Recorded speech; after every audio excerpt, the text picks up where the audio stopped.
Welcome to the following presentation of the Southeastern Conference on ESPN. Welcome to ESPN College Football Primetime, presented by IHG Hotels and Resorts. What a scene in Knoxville, the 8th all-time checker-kneeling game, and it's a rivalry game at that. Number 8 Tennessee taking on the Gators in front of about 102,000 on Rocky Top. The headlines for this game: well, Florida, some signs of life. They've won back-to-back games with an off week sandwiched in between after losing 7 of their previous 8. As far as the Vols are concerned, they are coming off of a heartbreaker on the road last week against Arkansas. They need a bounce back tonight. The 54th all-time meeting between Florida and Tennessee, for a long time dominated by the Gators. However, a heavy favorite tonight, the Vols. We'll see how this one plays out. Bob Wischusen alongside Lewis Riddick, and Chris Budden is with us as well. You don't get penalized much for losing on the road in this league. It's like the NFL, and still ranked in the top 10 are the Vols. Having said that, though, they and their young quarterback want to bounce back tonight. Yeah, that young quarterback, Nico Iamaleava, he needs to have a bounce back game tonight. He needs to go ahead and really play well tonight, and it's important to him. He took last week hard in Arkansas. He knew that he wasn't really seeing the coverage changes clearly. He was holding on to the football. He wasn't throwing it with the kind of accuracy that you come to expect from someone who's just going to make his 7th career start here tonight against the Florida Gators. But he's ready, he's composed, he feels as though he has fixed some of the issues that he struggled with last week.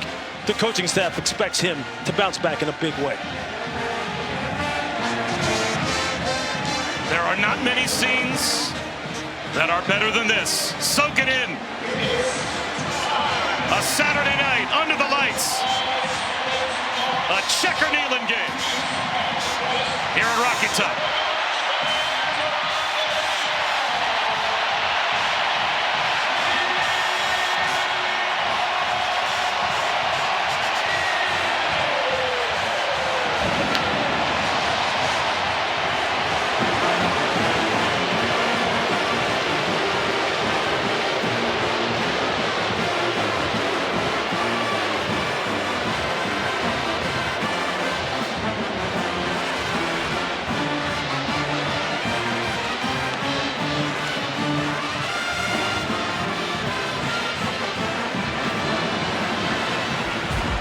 Heupel told us yesterday, nights like this are the reason that you come to Tennessee.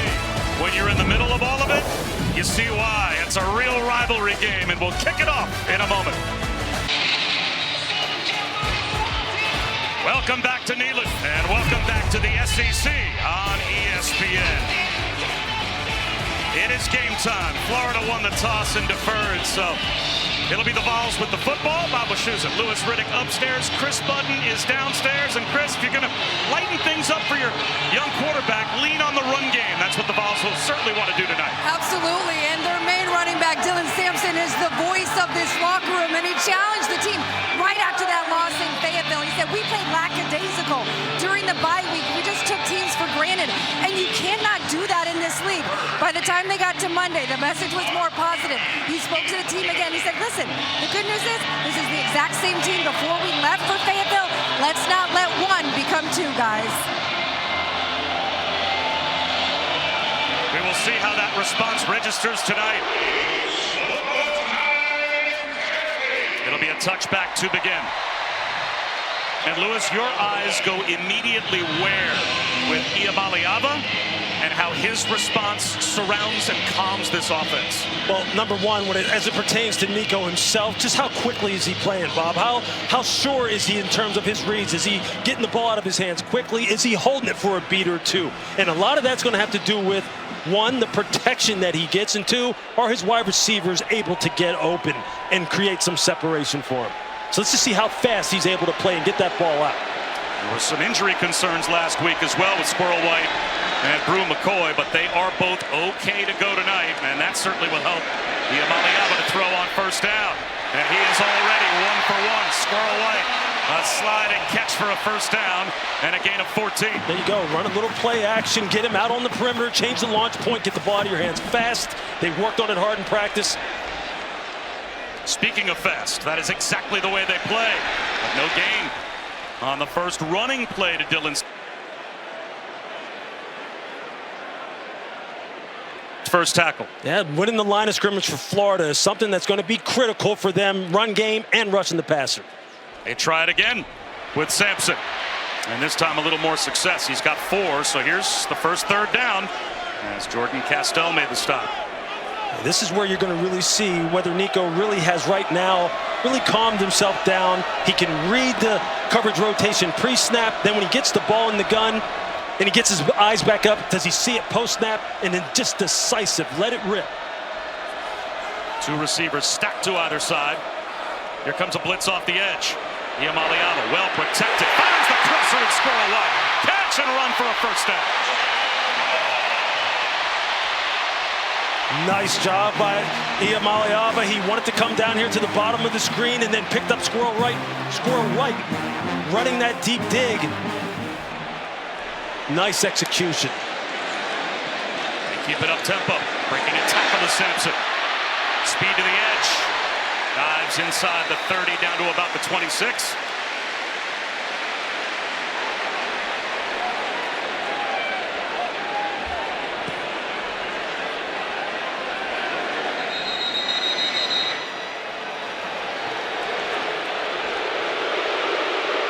The crowd not happy that the Chains can't keep up with the Vols. The officials have to slow things up just to get the down and distance markers accurate before the Vols snap it on second down. It's second down and 4. Yeah, they definitely want to keep it going. You know they can change tempos with the best of them in the country as far as putting that pressure on the defense, not letting them ever settle into a groove defensively. Gave the Gators a chance maybe to catch their breath. Breaking tackles, which tough to bring down. At least the first contact for Dylan Sampson. Jack Pyburn was there. And there you see that jump cut ability of Dylan Sampson, the ability to just get lateral and then get vertical. 3rd and 1. Losing the football is Iamaleava. A fumbled exchange at the mesh point and a takeaway for the Gators. Grayson Howard jumped on the loose ball. Rolling on the field was a fumble recovered by the defense for a first down. And these are just the kind of things that you just can't afford when the drive has started off so nicely. You see Nico trying to pull it out of the belly of Dylan Sampson. Dylan thinks he's going to give it to him. You see, he's just not sure with the ball handling, isn't secure with the ball handling. And this is one of the things he also talked about, the fact that he wanted to play a clean game, wanted to make sure that there weren't no self-inflicted wounds. And if you're Florida, though, right now, you're saying, hey, look, we know how to play this football team. We played them very well in the Swamp last year. We were able to beat them at the physical game, and we're going to take it to them again. Florida with their 2-quarterback system. They start with Graham Mertz. We will see the freshman DJ Lagway.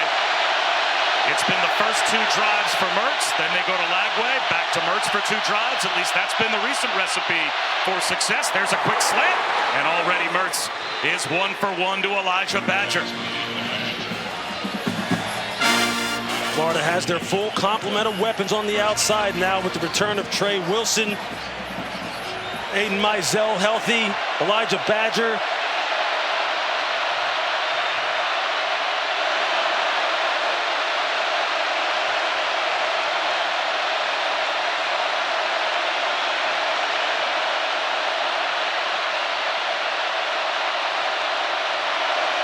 Four-man rush. Mertz is 2 for 2. Another first down. Aiden Hansen, just a button hook right up the hash marks for 12 yards. And boy, Graham Mertz has been, Lewis, a completion machine. Yeah, look, Billy Napier just loves this guy. Thinks that he is a superstar in terms of his decision-making, his accuracy, his total command of this Florida offense. And you can see right now, he is composed. The noise isn't bothering him. They are crisp coming out of the huddle, and he has been on point. A run with Montrell Johnson. That's a tough front to run against.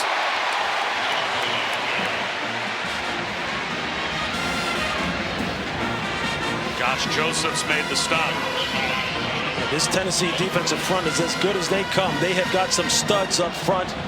Joshua Joseph, James Pierce, Omari Thomas at the linebacker position. They have got guys who can run and hit with Arian Carter and Keenan Peely. They are loaded, and they're going to need to be at their very best tonight. Pierce not getting the start tonight.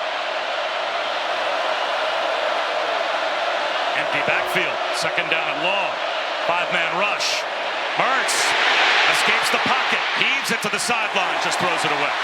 Now it's going to be third down and 11. There you see what happens with quarterbacks, no matter how good they are, when they get pressure in their face. That time came from Tyree West on a little stunt coming inside and just collapsing the pocket. Threw Graham Mertz's timing off. That's what this defense can do up front. Now you see James Pierce back in the lineup. You know they're going to put him in here in these kind of third down situations when it's time to get after the quarterback, and he's as good as any in the country at doing it. Checker Nealon right now is Decibel Nealon.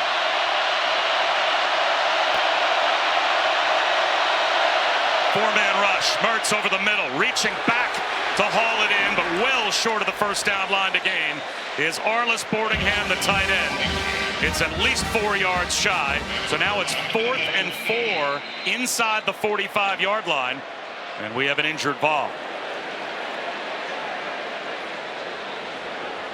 And that's Keenan Pili. So that's the 5th year, really the 7th year senior. The BYU transfer. He's the rock in the middle of that defense. He's the green dot, and he is down. We are back. Let's check Lewis's keys to the game. Yeah, for the Florida Gators, Bob, it's about getting this running game going and controlling the clock, keeping this Tennessee offense off the field. Average 4.5 yards per rush. They're more than capable. Defense, dominate the line of scrimmage, both run and pass. Establish the run, get after the passer when they can. That's an important player, Keenan Pili. Looks like a knee injury. He very slowly walked off the field. Squirrel White, by the way, dinged last week. So they wanted to potentially take punt return duties off his plate tonight. It looks like they have. Jermod McCoy is back at the 10-yard line. And Florida will play field position as Jeremy Crawshaw will try and pin the Vols deep, and does, down at the 10-yard line. Kick off your Sunday with NFL Countdown at 10 a.m. Eastern on ESPN. Fresh off his perfect performance, Jared Goff goes all access with Alex Smith before taking on the Cowboys. And then Week 6 Monday Night Football, a matchup that features the Bills squaring off against the Jets, with first place in the AFC East on the line. 8 Eastern on ABC, ESPN, ESPN Deportes, with Peyton and Eli once again on ESPN2. So Lewis, rather than go for it, get aggressive, Billy Napier plays field position and gives the Vols the long field. It's that renewed confidence in the defensive side of the ball for the Florida Gators. And for a crease is Dylan Sampson, and he fights his way for about 3 yards. Like I was saying, look, Billy Napier says after the bye week, or during the bye week, they really went to work on the defensive side of the football. He spent more time on that side, felt as though that unit needed to play better and could play better. And he's putting their trust in him here early. Play action. Iamaleava out of the pocket. Tucks it under. Flag down in the offensive backfield.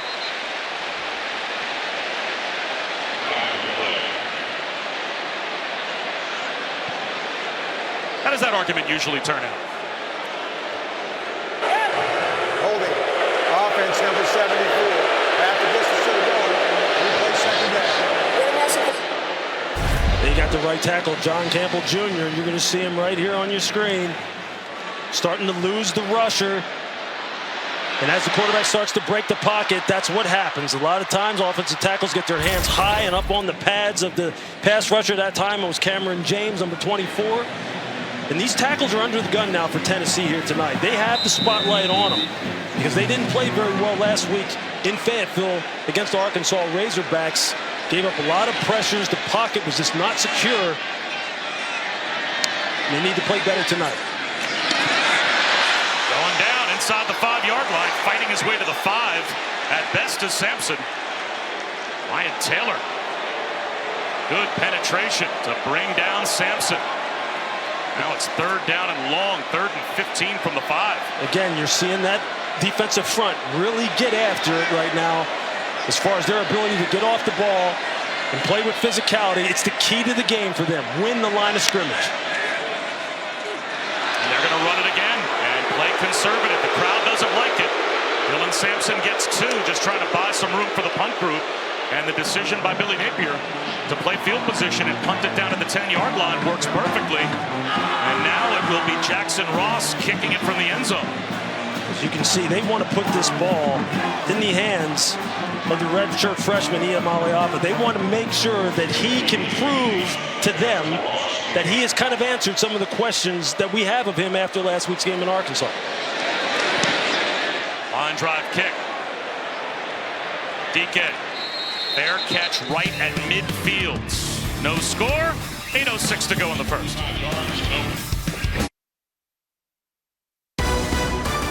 ESPN College Football Primetime is presented by IHG Hotels and Resorts. 19 hotel brands, 1 loyalty program. Download the app. And in part by Mercedes-Benz. This rivalry is heated. It's passionate. It is intense. It's about which state's better, which team's better. Playing in this rivalry game was awesome. What this game really means is that one team will leave with a lot of hope, and the other team's hope will be dashed against the rocks. Rivalry games are great. Josh Heupel yesterday said, you know, if you go way back, the rivalry game for Tennessee might be Vanderbilt. The old-timers would say Alabama, but in my generation, Florida was the rivalry game always for Tennessee. And now a false start here with great field position for Florida.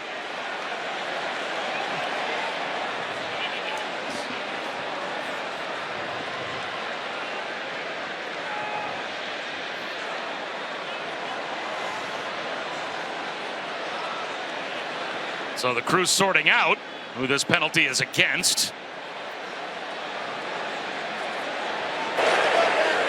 Offside. Defensive end was in the neutral zone at the snap. 5-yard penalty. Still first down. And they're going to get 5 yards to the Gators. Let's go down to Chris. Yeah, Tennessee losing a huge veteran presence on the defensive side. I've just been told that Keenan Peely is out for the remainder of the game with a lower body injury. I am watching him walk to the locker room right now under his own power. But not good news for Tennessee on the defensive side. That's a big loss in the heart of the defense, Lewis. What's that? Without a doubt. Look, defensive coordinator Tim Banks, he talked about the fact that 8 minutes, 6 seconds, 8:06 on the game clock, please. this linebacking unit is largely responsible for how well this defense has played as a whole. He's going to be missed. Game clock operator, please reset the game clock. Thank you. We heard you the whole time. They wanted an extra second on the game clock. I'm not sure they can hear them in the press box. It's unbelievably loud in this stadium. Montrell Johnson is the lone setback. Everybody's fighting the crowd noise, including the Gators. There goes Johnson. And he pushes the pile for a couple of yards. 4 of the last 5 opponents have been held under 100 yards rushing by this Tennessee defense. A big factor last week in the loss to Arkansas. The Razorbacks ran for 137 yards. Yeah, they gave it up to them late in that game. They had some breakdowns as far as communication, staying in your gaps. But this team is formidable right up the middle. They have some big defensive tackles that can really hold up at the point of attack. Trey Wilson in the backfield. Hurts floats one down the sideline. Incomplete. Out of the reach of Elijah Badger. So now 3rd down and 3.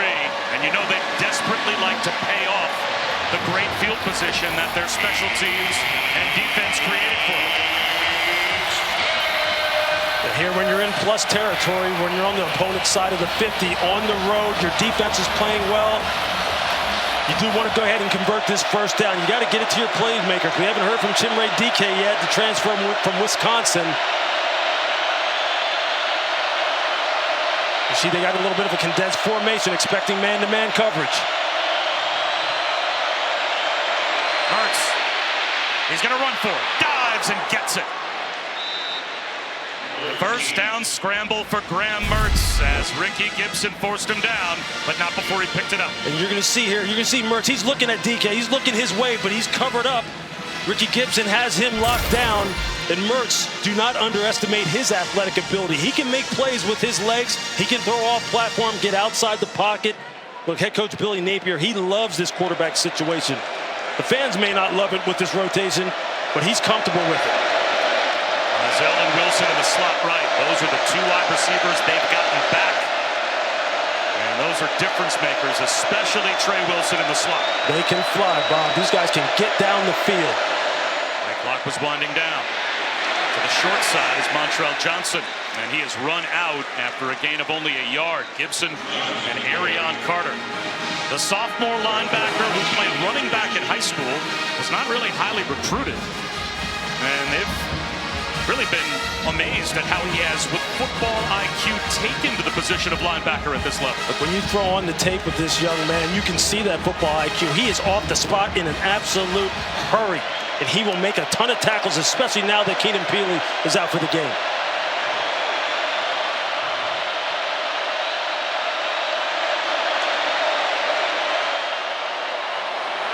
True freshman Jaden Ball with a nice jump cut close to a first down. We were down on the field for pregame, and we were just marveling at the way these running backs are put together. Montrell Johnson, Jaden Ball, these guys are all 215, 220 plus. Quarterback sneak, a little push. It depends on the spot. He is right on the line to gain. And it looks like from where the official from the far side is running in, he's probably got it.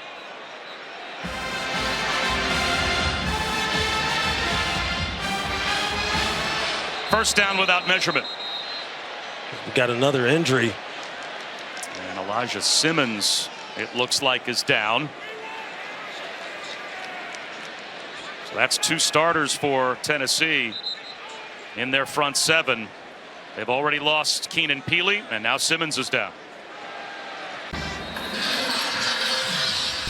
According to our All-State playoff predictor, here are the chances Tennessee has had since the preseason to make the 12-team college football playoff and how it's changed. Preseason, about a third of the way there. Some of their big wins, NC State and then Oklahoma, they were all the way up to 81%. Plunged to 47% with the loss last week to Arkansas. Then look at the bottom of the screen. How important this game is tonight to the Vols. Lose it all the way down to 14% to make the playoff. They basically tread water with a win. So they have to win this game. As Jordan Ball on 1st and 10 only gains about 2 yards. So they're not going to be giving Lewis much credit based on the percentages with a home win tonight over the Gators. And this is a rivalry game. Yeah, look, strength of schedule, so to speak, is going to be a big part of it all when it's all said and done as far as how this all plays out. Tennessee needs to be convincing. They needed to start fast in this game, and they haven't so far. They're on their heels here early. They fake it to Jaden Ball and slip a little screen in the right flat to DK. He's about a yard shy of the first down. Chimere Dike, the transfer from Wisconsin. Quarterback Graham Mertz says that is his guy. That is one of his best friends, if not his very best friend, and he is someone who has produced for Florida here early in the season. Already has 15 catches, 277 yards coming into this game. He'll play a big role tonight. Ricky Gibson hurt on that last play, crawled off to the sideline. That's another injury for the Tennessee defense. Swapped under behind the line is Jaden Ball on 3rd down. Well, he lost about a handful. Omari Thomas blew that play up, as did the rest of the Vols defensive line. That's going to force a field goal attempt. I mean, you just see Omari Thomas with the penetration, the jab step, and then he just gets upfield. And watch Jeremiah Thielander as well. You see the linebacker number 22 who came in for Keenan Peely just fire through the A-gaps. And that's how you got to do it in 3rd and short situations. You've got to reset that line of scrimmage, man, and you've got to get in the backfield. The Tennessee defense stands up. Trey Smack from 42 for the game's first points, effortlessly knocks it right down the middle. So the Gators are on the board. And now a quick word from Verbo.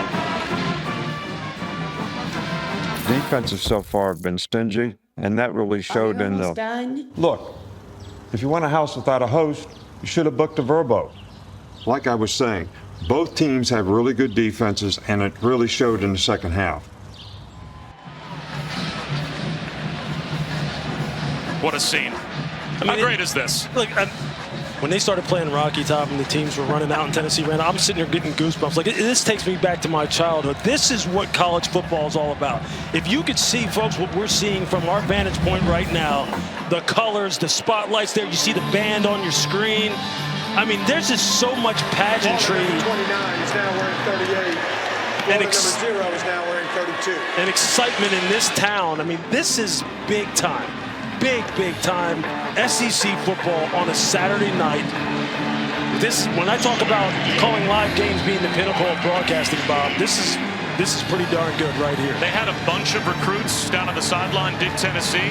It's not hard to understand when you see this scene why. I would want a recruit to see this too. If you come to Tennessee, you get to experience this. You leave out of here as a highly recruited young man, you're going to have a hard time topping this.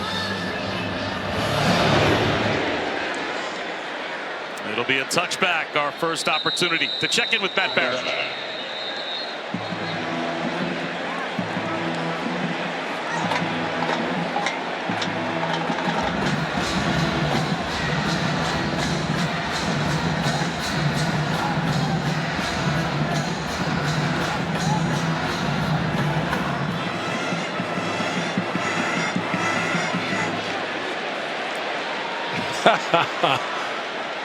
At least Pitt survived too. You know it, baby. You know it. You know what kind of roll they're on.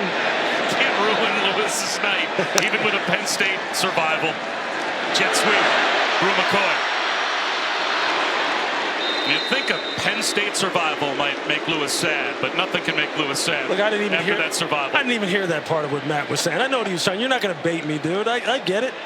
I get it. Pitt's got their own program going on, just like Tennessee does right now, as they try to get this thing going and get some points on the board.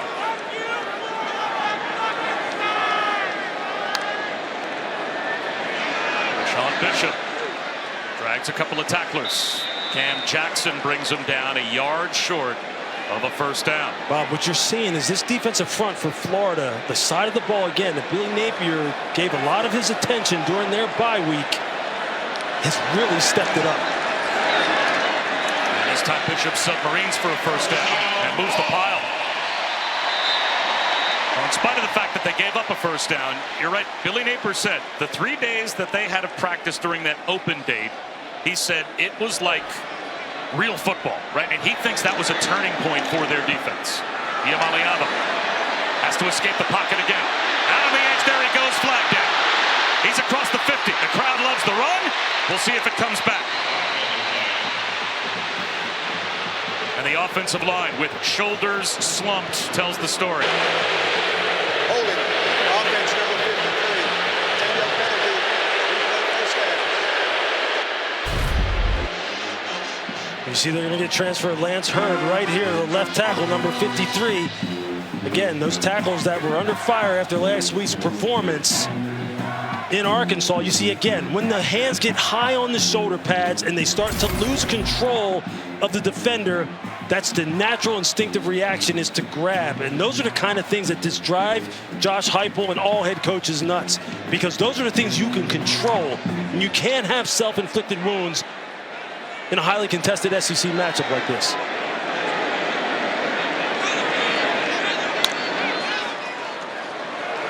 Play action, blitz off the edge.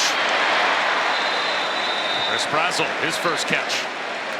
Good for about 6 yards, out to the 34-yard line in front of Bryce Thornton. See, that's what they want to see. Nice rhythmic passing. Just get Nico into a rhythm. Tries to stay in rhythm, and it's traffic. Broken up. Let's see, held onto it. It looks like he did. Oh, what a catch by Brazel. Unbelievable. But he got popped by Jordan Castell and held on for 20 yards. You're going to see Castell just read the eyes of Iamaleava and come offside with the break. Textbook break.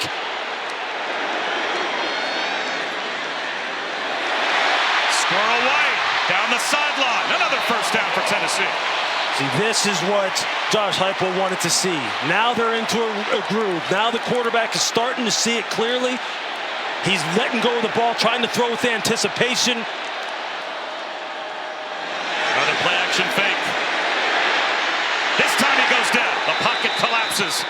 And the sack. Devin Moore came off the edge.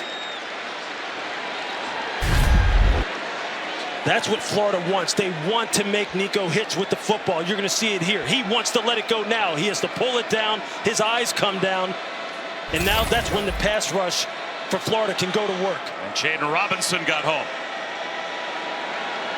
With this defensive front, their top 8 players on the defensive front played against Tennessee last year in the swamp. They know what it takes in order to win a game like this, albeit on the road. And they're going to have to come up with more plays like that. Another blitz. Another sack.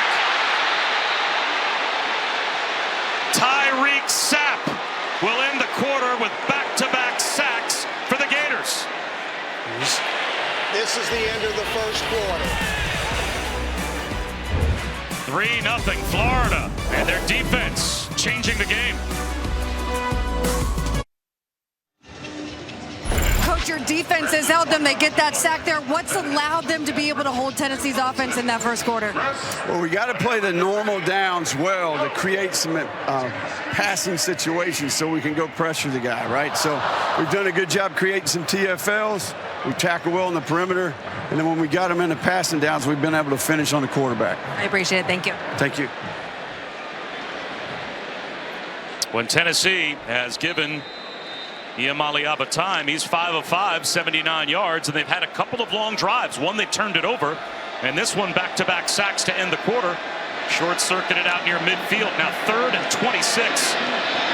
Pocket collapsing again. Iamaleava down again. And Tennessee will have to punt from midfield. Jaden Robinson all over Iamaleava again. And George Gums might share that sack. It's just the pressure inside. They ran a little twist stunt inside. You're going to see it right here. You're going to see them loop here. And then what winds up happening is the pocket starts getting collapsed. Nico's eyes have to come down, and then the outside rushers can just retrace their steps, finish with the sack.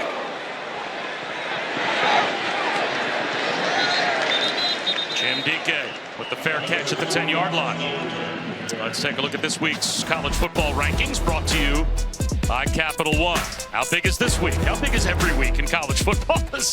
Right now, Ohio State with a 7-0 lead on Oregon, a battle of top 5 teams, top 3 teams.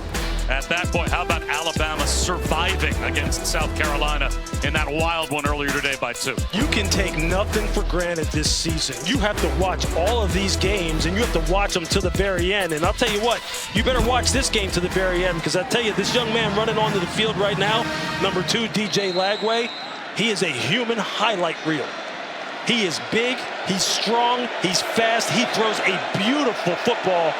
I think you're going to be in for a treat when you see this young man unleash here. This has been the Gators formula. First couple of possessions from Mertz, and then Lagway gets a chance.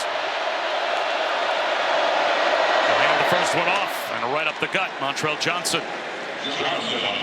Out to about the 14-yard line before he's turned back by Christian Charles. Well, you want to know one of the things that you notice from all the way up here, and I'm sure the folks at home notice it on their monitors.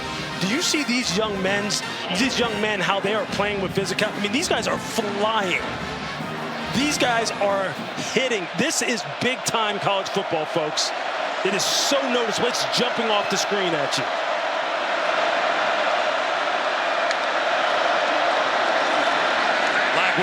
Bullets one up the sideline. DK makes the catch. Oh, was that on a rope for 17? Look, man, it just looks different when it jumps off of this young man's hand. I mean, you just see this big body here after the zone replay action fake. Just get out there. Just look at this ball. It's effortless, and it's right on time. All Chimere DK has to do is put his hands up. It's just like handing it to him, like he walked down there and handed it to him.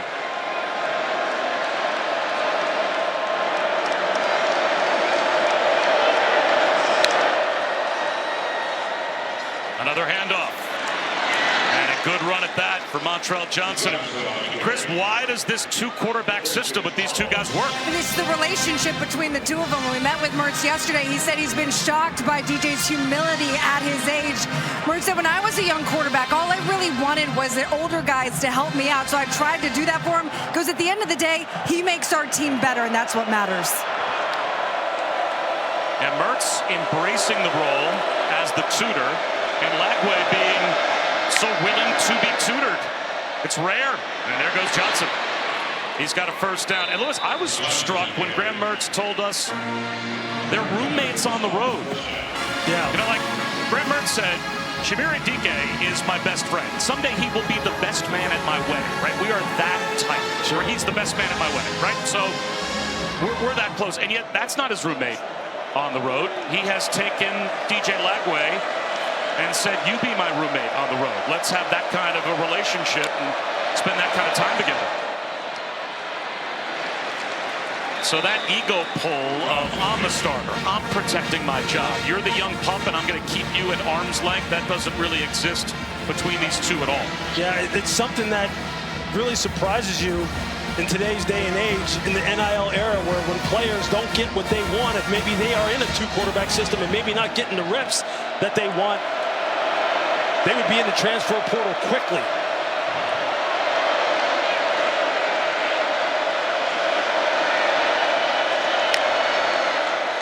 Four-man rush. Lagway breaks a tackle right up the middle of the field. A slide short of the first down. Gave himself up before he got to the line to gain. Broke the tackle of David Hobbs. Third down and short. You see David Hobbs with a very nice pass rush. You see him with the arm over. He's able to get penetration on the pocket. But Lagway says, hey, look, dude, no problem. No problem. I'm 6'3", 240 pounds. You ain't going to get me down with just a hand on my shoulder pad. This young man is special, and this Tennessee defensive front is going to have to bring their very best against him all night. Third and one. Lagway, easy flip in the right flat to Boardingham. Catch and run for the big tight end and a first down. Again, just nice ball handling on the part of DJ Lagway. And you're going to see him here just get out on the edge there and just flip this ball nicely to Boardingham. A nice, easy touch throw so that he can turn it upfield in full command of the entire offensive operation right now. And see, this is why Billy Napier says, look, this 2-quarterback system is working for me, because both of these quarterbacks are able to settle into a rhythm and move the football. Zone read. Jacoby Jackson. 3 yards.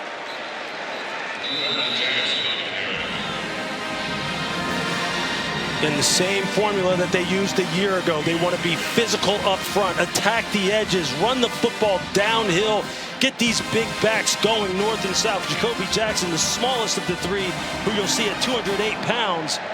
They have got some tanks in the backfield, and they're going to throw them all at the Tennessee defense tonight. And they bring that whole offense back into a phone booth again.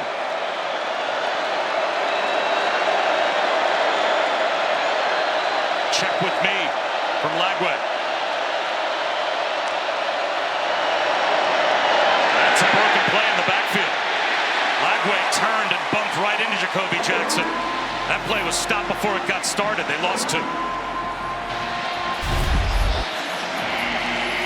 You can see Lagway's expecting him to turn and hand the ball off to his right.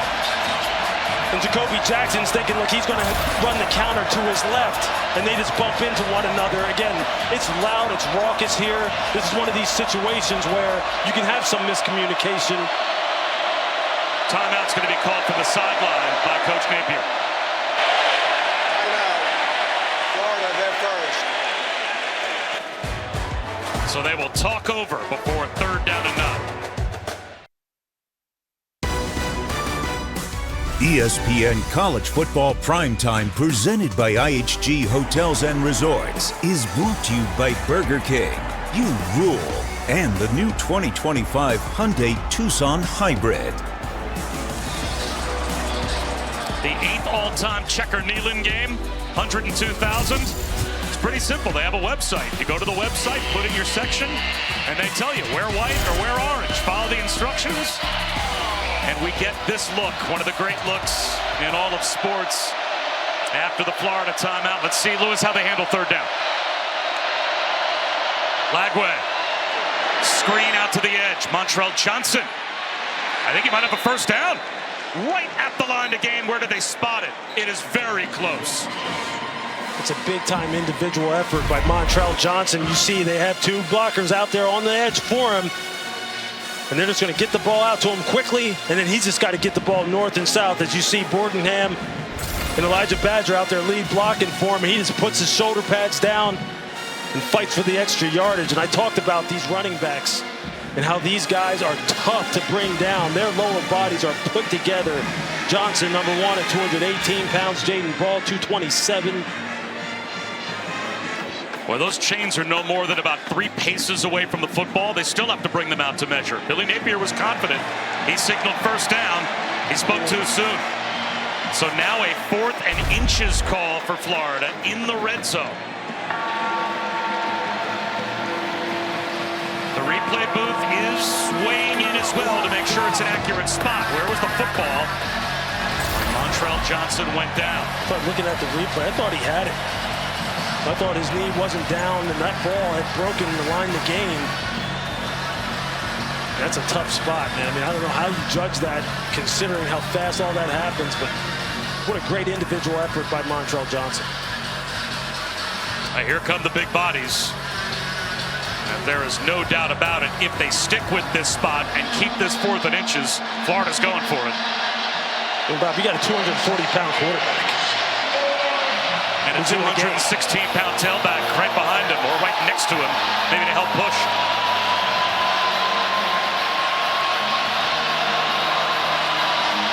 I mean, I know there are going to be people at home going, why would you get in the gun when you have a 240-pound quarterback who's just an absolute freak of an athlete?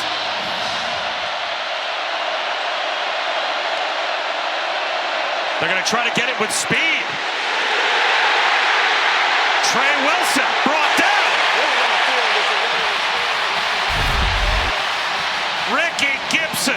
And that's exactly why you should go ahead and put him under center and let him run the quarterback sneak. Ricky Gibson, again, he trails this motion across the formation and comes like a rocket ship to prevent Florida from picking up the first down. One of my best friends I fish with a lot in the off season, his family owns a, sorry, it troubles me a little bit. His family owns a farm. They've lost 4 houses on that farm that were swept away by what was about a 6-foot wide creek. Just to see the videos and everything, you know, we were able to drive up there yesterday and you're just driving up the mountain and you look off the side of the road, there's a car wrapped around a tree. There's a house that's been completely ripped off its platform. There's a lot of people up there that need help. It's just really sad to see what's come to the region. The day of the loss to Arkansas, Dane Davis drove back to his hometown in Bluff City, which is in northeast Tennessee, an area affected by Hurricane Helene. He personally delivered groceries and supplies to neighbors back home and has raised over $10,000. Heartbreaking scenes. Deep shot. Incomplete. Niamaliava took a shot to Squirrel White. Adam behind the Florida defense and just missed. And Squirrel White's hurt.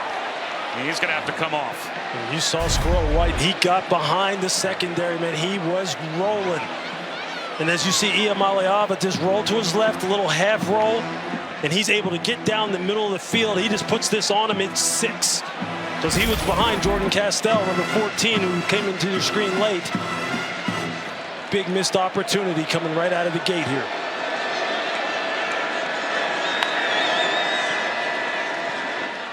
Keeper. Niamaliava. Terrific ball fake. He froze the Florida defense and found a running lane for a first down. And there you see the misdirection in the backfield and the quarterback keeper. The tight end leading around the edge. Maybe we see more of that here tonight. And Sampson. That one was the key for that Florida defense. Cam Jackson brought down Dylan Sampson behind the line. Again, the interior defenders for Florida just continuing to show up in this game early. Try a straight ahead dive. And Sampson is tripped up by TJ Searcy. That'll be 3rd down and at least 7. And what did Billy Napier talk about with Chris Button? He said, look, we got to do our work on the early down so we can get into a situation where now we can pressure the passer. Here you are, 3rd and long.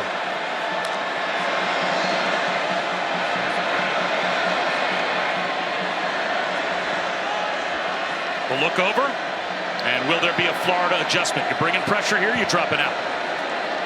Like here on third and long, you want to continue to put the pressure on him or use some simulated pressures. Make him think it's coming and drop out with 7 or 8. And here they bring extras. Iamaleava, deep shot down the sideline. Incomplete. He had Chaz Nimrod turned around and missed him. And there, Chaz Nimrod, we talked about him early in the game as a guy who just has blazing speed. And you're going to see him there in the slot. He just runs a go route and he just breezes right past Aaron Gates. This guy has home run speed. Nico's just got to put this on him. He has plenty of time in the pocket, has a clean look at it, leads him too far outside. Another missed opportunity down the field. So Florida will have the football back at their own 20-yard line when we return. Welcome back to the SEC on ESPN. And just up the road from Knoxville, in Asheville, across the border, folks were devastated by the impacts from Hurricane Milton. And of course, Helene obviously devastated that area. Milton, the latest to hit Florida. You can help people affected by both hurricanes by donating at redcross.org/ESPN. To help the Red Cross respond and help people recover, please give whatever you can. Bob Wischusen, Louis Riddick, and Chris Budden back on Rocky Top. Graham Mertz back in the game as he takes over at quarterback. Play action, flips one on the right flat. Aiden Hansen, catch and run first down. They have used their tight ends and used them well. And Florida has done a good job of making this an NFL-type first half, Lewis. But they do as good a job as anyone when you talk about NFL-type first half of using motions and ball handling to get defenses out of sorts. Screen to Trey Wilson. And look, I know what you're talking about as far as an NFL-type first half. It's been a battle of field position, great defense, trying to protect the football. Points are going to be at a premium in this game because they're going to be hard to come by. But you got to like this Florida offense in terms of its structure and how they try to attack. They give defenses a lot to think about.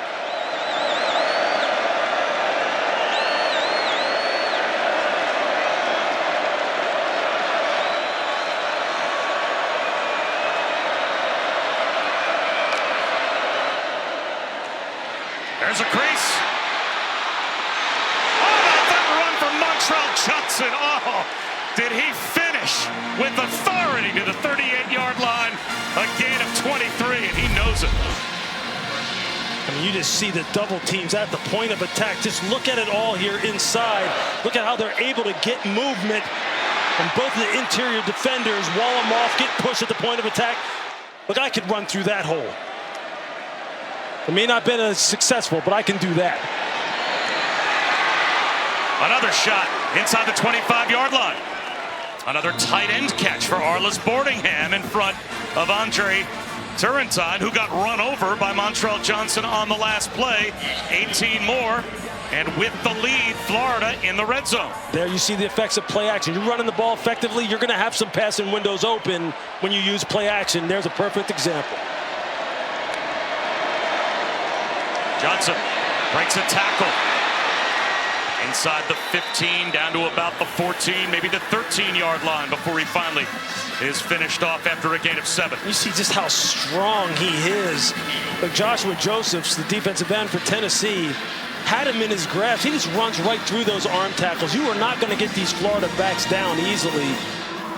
They showed last year this team played the same way with the same kind of mentality on offense at the Swamp, and they're doing it again here early on. The physical downhill running.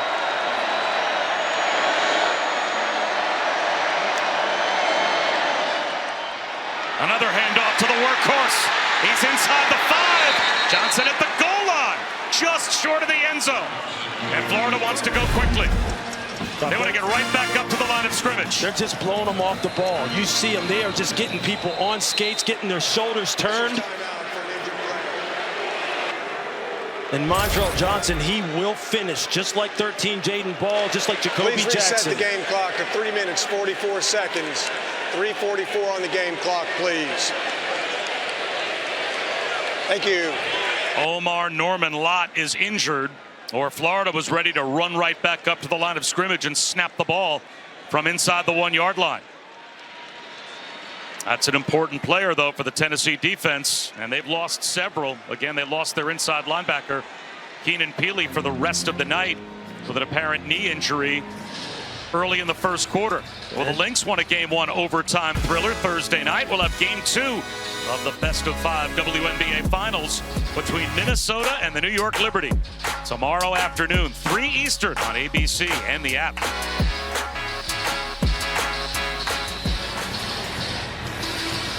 There's a first-round pick trotting back on the field. They need to stand up now. Yeah, he is special, and he's going to need to have a special game as you see Omar Norman-Lott coming off the field. But James Pierce is going to have to make his impact on this game. Had one of his best games of the season last week at Arkansas. As far as playing the run, which they challenged him to be even better at that than he's been in the past. And he is a dynamite pass rusher. Hurts, quarterback sneak, hoping for the push at the goal line. No signal. Did the ball pop out? Tennessee thinks it came loose. They've got a takeaway. Did James Pierce rip it out? Mertz lost the football at the goal line on the quarterback sneak, and it looks like James Pierce may have recovered. Yeah, I think they're going to take a look at this one. I think Mertz's knee may have been down. The field is a fumble recovered by the defense for a first down.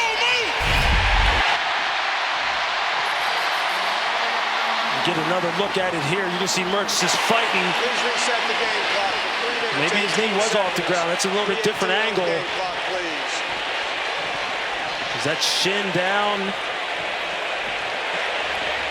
Can't see it from that angle. Please reset the game clock at 3 minutes, 18 seconds. Was that ball coming loose is the question. You see, we just talked about James Pierce has to make his presence known. 3 minutes, 18 seconds, please. I don't know that we've seen a replay yet that would say a body part was down before the ball recovered by popped the out. defense. The play's under video review. Yeah, this is the best angle of it here, Bob. You're going to see here. I don't think Mertz's shin is on the ground. Or his elbow. Or his elbow. Off the ground, off the ground. Nothing's on the ground yet. Nothing's on the ground. Right, ball's there. coming out. Wow. I don't think you can overturn it. I agree. And that's what we're talking about. That's the kind of thing that James Pierce has to make his impact on. And there you see it. Never give up. Always pulling at that football. Fighting for possession of that football. And he may have made a huge play for the Tennessee defense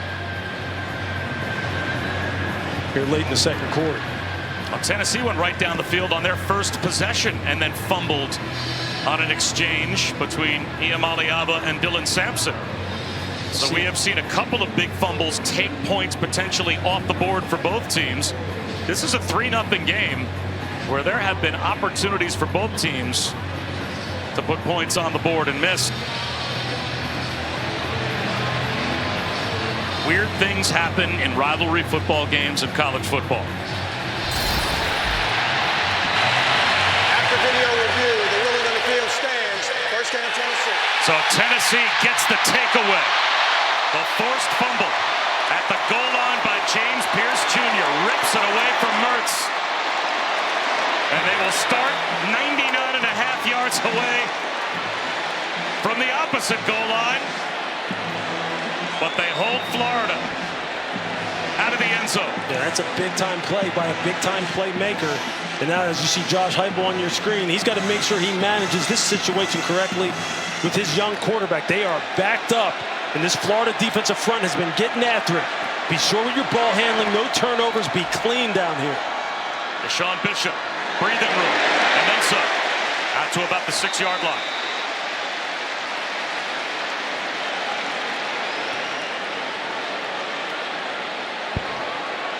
Let's get some breathing room now so you have some room to work. Deshaun Bishop joined Tennessee as a preferred walk-on. And now he's out there toting the rock with their season potentially on the line inside of 3 minutes to go in the first half. Big third down here, 3rd and short. He's got it again.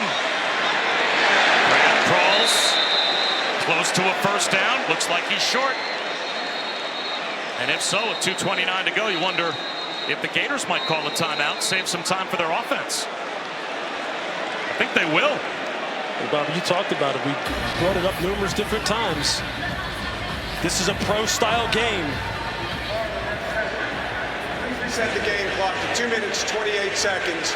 2:28 on the game clock, please. This will be a 30-second timeout. Thank you. So the Gators defense, after their offense coughs it up right at the goal line, goes out and does the best possible thing they probably can do, and that is force a 3 and out, and maybe they get their field position right back for their offense. Yeah, this is complementary football at its best, right? I mean, they understand where they are here in this hostile environment. They need to play it close to the vest a little bit. Make sure that field position and ball security are something that is emphasized, and field position right here is going to be key. Because, look, their offense has moved the football. They moved the football up and down the field. And Tennessee has had some success, too. You want to get another crack at it here before the half. You have plenty of time to do so. It's a 3-0 game. Yep. But how much confidence do you think might be building on the road with the way the first half has played out for the Gators? And how much doubt maybe in the minds of this Tennessee offense, considering last week they also couldn't put points on the board against Arkansas? And is there a chance that on 4th down from inside their own 11-yard line, Tennessee's going to go for this? Wow. Is this a hard call? How about the guts shown by Josh Heupel? Deshaun Bishop picks up a 4th down conversion inside their own 15-yard line. Bob, that's one of those moments of truth. He's saying, look, offensive line, look, enough. You're going to have to move the line of scrimmage. We cannot give this Florida offense another crack at it here before the half. We're better than this. I'm challenging you right now. Take the game in your own hands and move somebody. This is the 2-minute timeout. Down to the 2-minute timeout. That's got to be about as gutsy a coaching decision as anyone has had this season.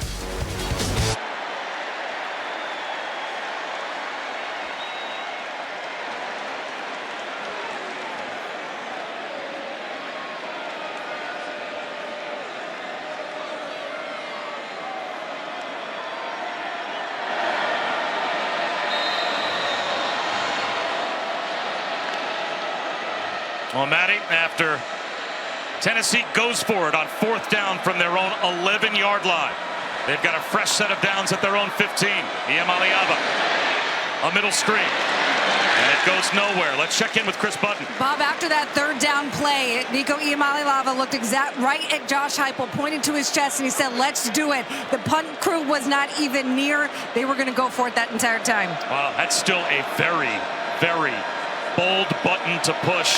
4th down from your own 11. Josh Heupel pushed it. Now how do you pay it off? They got to get some chunks now. You can't be running wide receiver tunnel screens. You're going to get this ball down the field. They've been behind this secondary. They got to hit on one. Iamaleava to the sideline. Ethan Davis.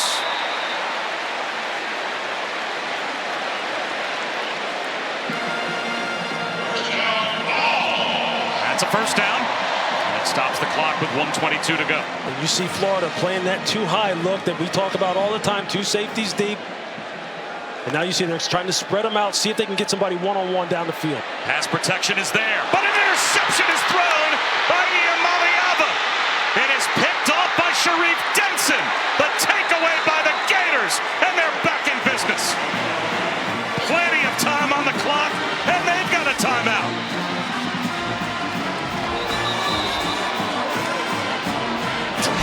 Textbook zone coverage by Sharif Denson. You're going to see it right here. He's just going to step right in front of this switch release, right into the throwing window. Good eyes on the quarterback. Good periph of the receiver combination. Personal foul, unnecessary roughness.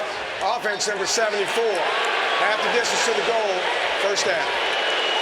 That's how you play zone coverage, where you put your eyes on the quarterback, feel the receivers, and that's just a bad decision on the part of Nico Iamaleava. You can't throw that football and stare down your primary and not move underneath zone defenders with your eyes and expect to complete it. You stare them down, you lead the defenders right to where you're going. You see him right there. He never looks him off. He's looking right at his primary. That's something he's going to have to get better at. And he says right there, look, he knows he made the mistake. That's the cost of not getting this ball out of your own territory here. If you go for it on the 4th down and you make it, you turn it over. This is worst case scenario. And if you're Florida, you got to punch this in with 6. And John Campbell Jr. commits a personal foul. Half the distance, puts them down at the 11-yard line.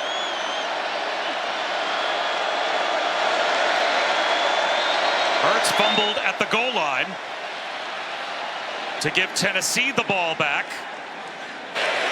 Ball start. Offense number 75. 5-yard penalty. Still first down. And now Cameron Wades will cost the Gators 5 yards. That's their first penalty. It's like this is when coaches want to run out on the field and just kind of shake everyone and be like, think, keep your composure. Just sit in there. We know what we're doing. Let's not hurt ourselves. It's a golden opportunity.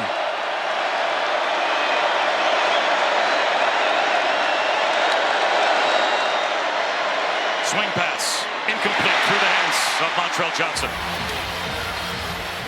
See, now you're behind the sticks, right? You have a great turnover. Now you're sitting here at 2nd and 15.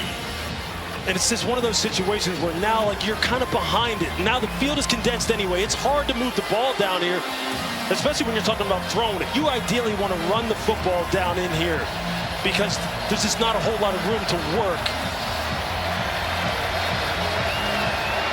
When you're talking about the red zone, 3 possessions for the Gators, 0 touchdowns. They've got to start capitalizing.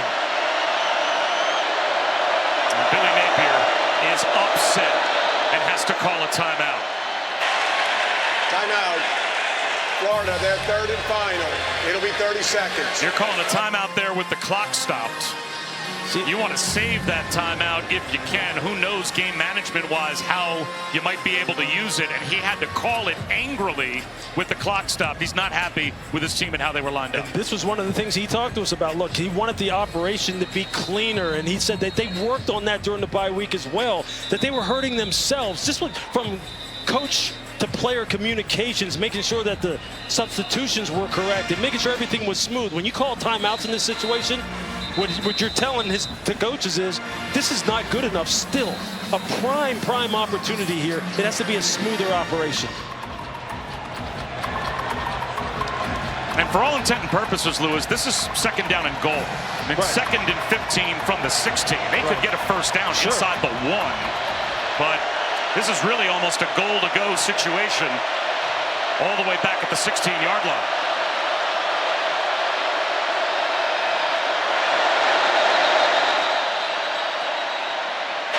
Timeout called by Tennessee. Tennessee, they're first. It'll be 30 seconds. Well, this has been a first half of miscues on both sides as to why we have only a 3-0 game. When you talked about an NFL-style game, the miscues in NFL games really are what determine success and failure. And here it's doing the same thing. Ball handling on the part of Maliava. James Pierce with the big strip of Graham Mertz down as the Florida Gators are going in for the touchdown. And then after converting on the 4th down, Nico again staring right at his primary receiver, turns the football over deep in his own territory. And now the defense for Tennessee is going to have to stand up once again. Somebody's going to have to make a play so they can go in, maybe just at a 3-point deficit. We can talk about the miscues, but both of these defenses in the first half deserve credit as well, because both have had to deal with sudden change. Both have had to deal with field position that has been disadvantageous. That's right. And both have gotten stops. No question.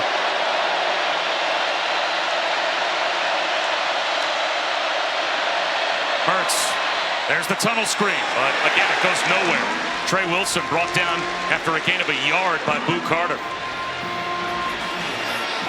Would Tennessee think about using a timeout? It's 3rd down from the 15-yard line. They could get the ball back for their offense. Looks like they're going to let the clock wind all the way down. And if you're Florida, let the clock wind all the way down, right? I mean, they'll probably just run the ball here and set up a field goal. Take as much time off the clock as possible. You played pretty good football here, especially defensively. On the road, go ahead in here with the lead. See if you can tack on some more points. Hurts, sacked. And that's going to make the field goal a little more challenging for the Gators. Boo Carter and Omar Norman Lott back in the game, collapsing on the quarterback. It's a bit of a fire drill here for the field goal group because remember, they are out of timeouts. And there you see defensive coordinator Tim Banks. He dials up the pressure. He puts them all up on the line of scrimmage, more than Florida can block. And there you see it, Boo Carter, the freshman, coming off the edge.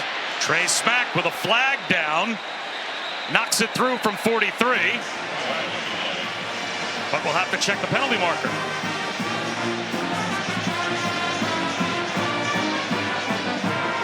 Well, the field goal was good. If the operation was clean for Florida and the penalty was against Tennessee, then I would assume Florida would just decline the penalty and leave the 3 points on the board. Illegal substitution. The offense had 12 players in the formation. 5-yard penalty. Still fourth down.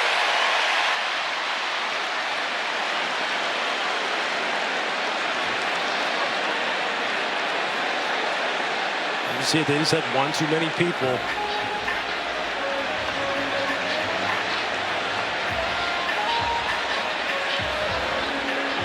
An extra offensive lineman came running onto the field late. Again, those substitution errors. Controlling things on the sidelines, making sure the right people are in the game, making sure everything is clean, no self-inflicted penalties. Those are just errors of concentration. Getting caught up in the moment, not paying attention. I would think that would be a 10-second runoff, The clock was though. running for the illegal substitution foul, which qualifies for a 10-second runoff. Yeah. The half is over. That should end the half. And if the clock's running there, that's critical. That would be advantageous to the offense to get the penalty. So that should result in a 10-second runoff. It does. And that means Florida comes away empty. That's just a critical error, and that's what we're talking about. And now you go back to Billy Napier having to call that timeout, Lewis, with the clock stopped. If they had the timeout to call. And he talked about that with us. Look, they wanted to clean up this part of the game, make sure that they weren't hurting themselves. They'll regroup at halftime.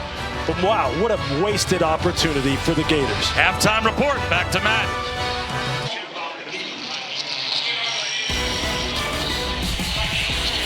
Welcome back to ESPN College Football Primetime, presented by IHG Hotels and Resorts. You're watching the SEC on ESPN. Set for the start of the second half.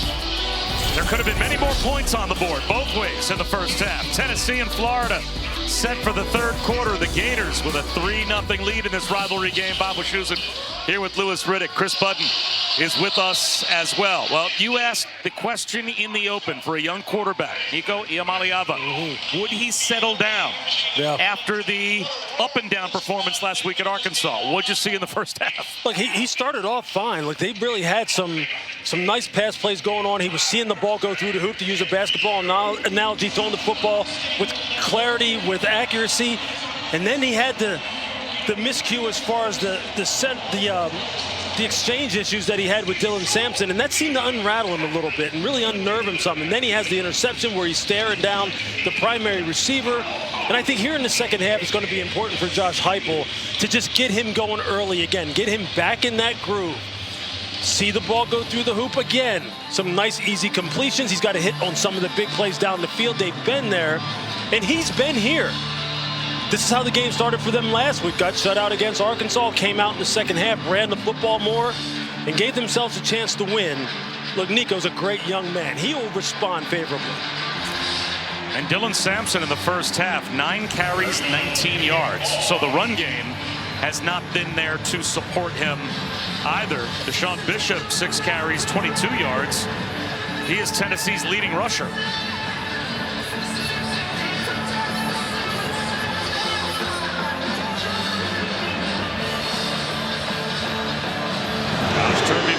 Sends it deep. And it will be a touchback. Well, there were mistakes made by Florida as well. Time for our drive recap, covered by Geico. And there were 3 drives that ended without points that could have put points on the board for the Gators. Yeah, that was one of the most puzzling calls right there. The jet sweep to Trey Wilson that they don't pick up the first down. Then you see Graham Mertz. He's really trying hard to get that ball over the goal line. But James Pierce comes up with the fantastic play. And then here, just an operational error as far as not having the proper amount of guys on the field. They have too many. They have the 10-second runoff. And these are the kind of things that Billy Napier, he talked to us about, that he wanted to have cleaned up. Personal He thought foul, he had them cleaned up. blindside block, receiving team, 15-yard penalty, first down. And now they commit a personal foul. A blindside block on the return, even though it was a touchback that sailed into the end zone. So this will hurt the Gators field position-wise to begin the third quarter as well. See, these are the kind of things that coaches just don't coach. You can't fumble at the 1-yard line going in. You can't have penalties that take points off the board. Once you get down inside the red zone, you've got to score. And then for Tennessee, you have the fumbled exchange. You have the interception by Nico. And then the penalties. Just got to clean it up in order to give yourself a chance to win. Let's check in with Chris. Yeah, Josh Heupel almost joking when I asked him what he needed offensively, and he's like, let's start with this, cut out the holding penalties, block better, be more accurate with the football, hit the matchups on the outside, oh, and take care of the football. If we can just do some of those, we'll have a much better second half. Well, DJ Lagway starts the third quarter.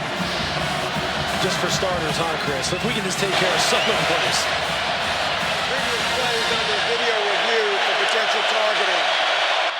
So now they're going to go to the replay booth to see if the penalty that was called could actually end up being judged as a targeting call. And this will further delay things and could result in an ejection.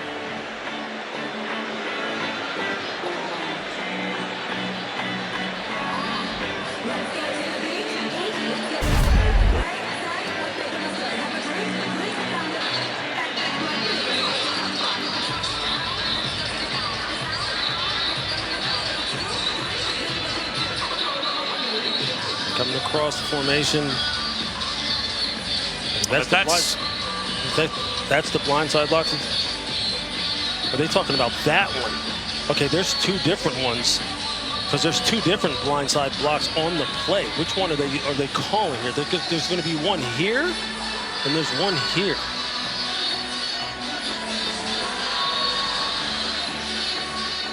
And I'm not, okay, which one are they taking a look at here? And I'm not sure that either would necessarily qualify as targeting. Forcible contact to the head or neck area of a defenseless player. Neither was crown of the helmet. Correct.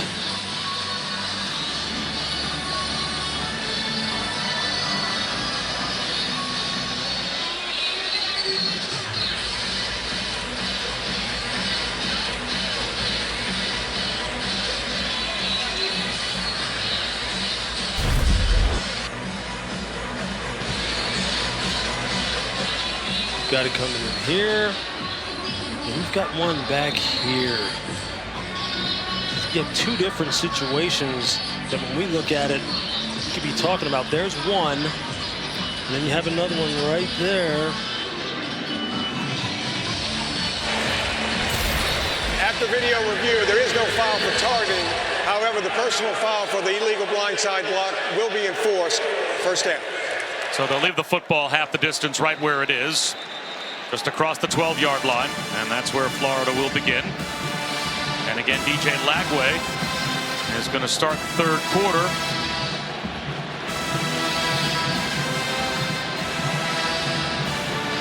And we'll see what the plan is for the Florida quarterbacks going through the second half in a low-scoring game. There's no question that DJ Lagway looked good when he got his opportunities in the first half.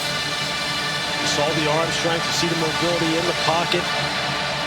But I think if you're Billy Napier at this point, you just need somebody to get your team down the field and convert and get you in the end zone and get 6. And if that means disrupting the rotation, then you have to disrupt it. They need to score points. 102,000 bearing down on 2 true freshmen. Play action. And he squeezes one in, hoping for Trey Wilson, and that's broken up. Will Brooks knocked it away from number 3. And that's just a heck of a job of Will Brooks coming down on this rollout. And you see the left hand, he's fighting the pocket. of Trey Wilson trying to strip the ball out of there. That's just a good defensive back play. Will Brooks, just a steady presence in the secondary for Tennessee. You'll see him all over the field making plays like that.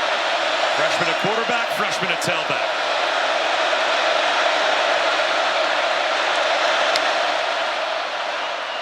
The give to Ball. And Jaden Ball brought down behind the line. Bryson Eason there first. Bryson Eason just split the double team. I mean, that's a big boy play right there. That's the kind of effort they need out of this Tennessee front. And they've shown it to you in spurts that they can make big plays with the best of them. You saw what James Pierce can do already with the forced fumble down on the goal line. Now they need to come up with a stop here and play that field position game that we've been talking about. 3rd down and 12.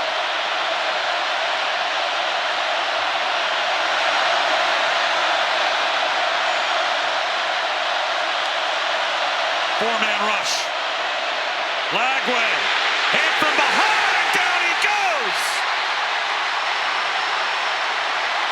Omar Norman Lott with the sack.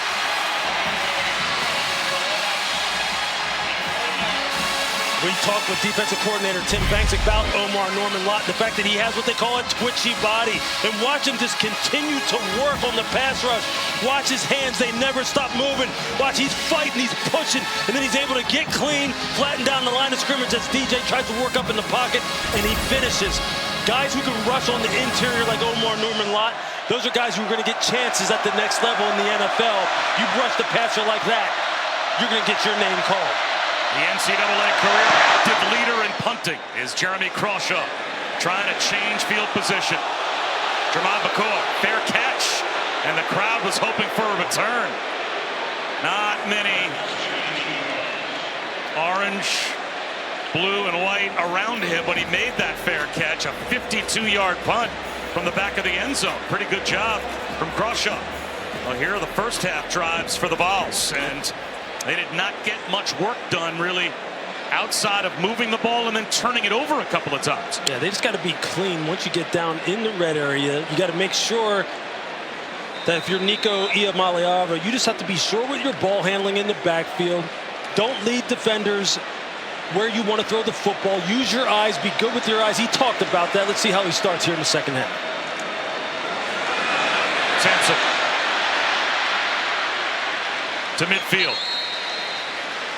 That's one of his better runs. And that says a lot about how well the Florida defensive front has played. Sure, and these guys are studs. They have NFL bodies on that side of the ball. They know how to play big boy football. They give it to him again. Spin cycle. And then he gets racked up at the line of scrimmage. Jaden Robinson, Jack Pyburn, they were both there. So now it's 3rd down again. And there you see just the amount of disruption on the interior. Caleb Banks, number 88, probably their best down lineman that they have on the roster, just creating havoc. Now you're here in a 3rd down situation. Nico's just got to be good. Just protect the football. Read this out. Be good with your eyes. Vols are 2 for 7 on 3rd down. A rollout. Pass in the flat. Sampson's going nowhere. It's going to be 4th down near midfield. Sharif Denson made the stop. And it looks like the punt group is forming up. Great field position for the Vols. And another stop for the Florida defense. A 3 and out. We talked about Nico and his ability or his need to play with good eyes and make sure he's not leading defenders to where he wants to throw. That's great eyes on the part of the secondary of the Florida Gators. Great breaks on the throw, solid tackles in space. And the Gators not even rushing the punter, just guarding against a fake. Deacon, fair catch at about the 8-yard line. Good punt by Jackson Ross of 43 yards. So it pins Florida deep again. But the Gators defense shutting out Tennessee. It's the Taco Bell Live Más student section. Packed, as always, at Neyland, and all season long, student sections across the country are competing to be the Taco Bell Live Más student section of the year. Download the Taco Bell app to learn more. We have a lottery to get into the games. And it went fast for this one as they checker Nealon tonight. And they are bearing down. Now on Graham Mertz back in the game at quarterback. Worst starting field position for the Gators, their own 8-yard line. They run it into the heart of the Vols defense with Montrell Johnson Jr. And Jalen Smith makes the stop. Really seen the Tennessee defensive front just pick up the intensity in terms of trying to play on the other side of the line of scrimmage, on Florida's side of the line of scrimmage, and not let these big backs get ahead of steam coming downhill. 3 tight ends, all bunch left.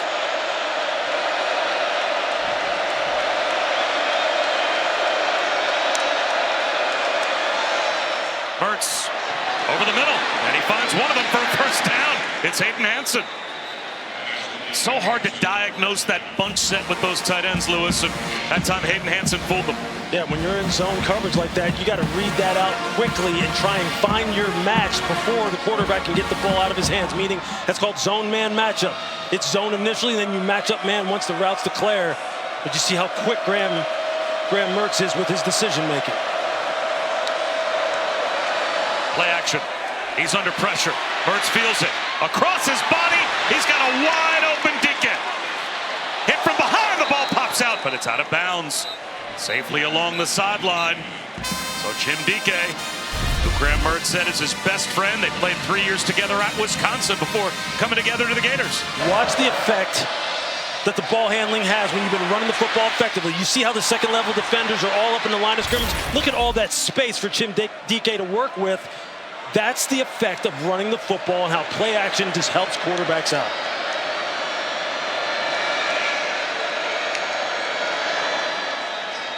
Johnson down the sideline. Just about broke it. That was a one-on-one touchdown saving tackle by Christian Charles. And now Montrell Johnson's hurt. Timeout for an injured player. He got his leg caught up at the end of that run. And it looked like, look, in the NFL. That's tough to see. Fell on the back of his legs. Hope he's okay. ESPN College Football Primetime, presented by IHG Hotels and Resorts, is brought to you by White Claw. Grab life by the claw. Please drink responsibly. Montrell Johnson Jr., Lewis, has been the most effective runner in this game tonight for either team, and he's limping off with a left leg injury. Yeah, and you see Christian Charles, he takes a good shot from Johnson. He's just trying to hang on, but you see the effects of why they're trying to outlaw hip drop tackles in the NFL. And I'm not saying that that was intentional in terms of his tackling technique, but you see how dangerous it is when guys swing their bodies around and fall in the back of the legs of runners. So that brings Jaden Baugh, the true freshman, in. With Florida in business, a first down in Tennessee territory, and a good run by Baugh. He found a little crease off right guard, picked up 4, maybe 5. Josh Josephs makes the stop, so again making it second down and manageable, and it's in position to add points. Florida with this 3-0 lead. It's the push at the point of attack that the Florida offensive line is getting right now. They are up on their hands and toes, and they are coming off the ball with this zone scheme runs. Play action. Mertz takes a shot into a tight window. Incomplete. Arliss Boardingham was the target, and he took a heavy hit, and he's going to go off to the sideline. He's shaken up.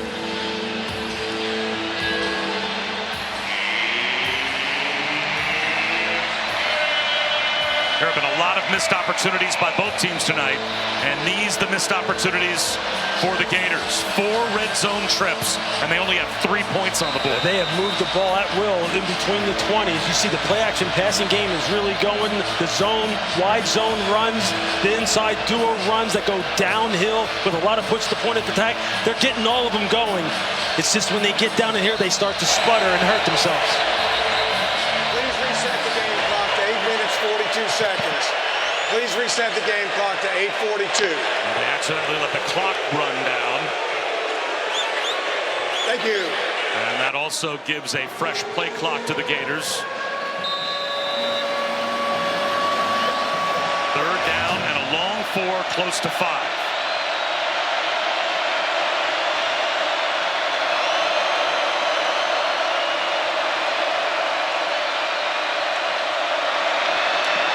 Hurts.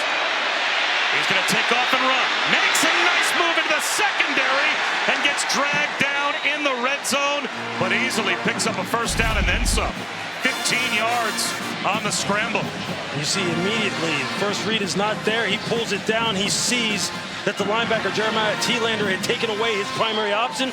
And we said, Graham Mertz has very good scramble ability. It may not be at the level of DJ Lagway, but he can pick up firsts. He made a move on Boo Carter. And now again, they tighten up the formation.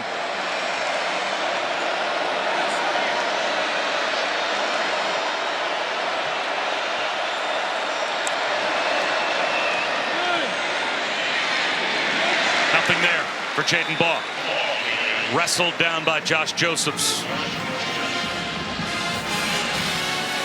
That's a big-time play by Josh Josephs on the edge. Again, if you're Florida now, just like any offense, you want to be able to run the football down here in the red area. You see Montrell Johnson over there on the sideline trying to get that left ankle loosened up.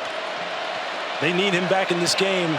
Tennessee, they got to get another stop here. They got to rise up once again. Mertz, end zone, touchdown!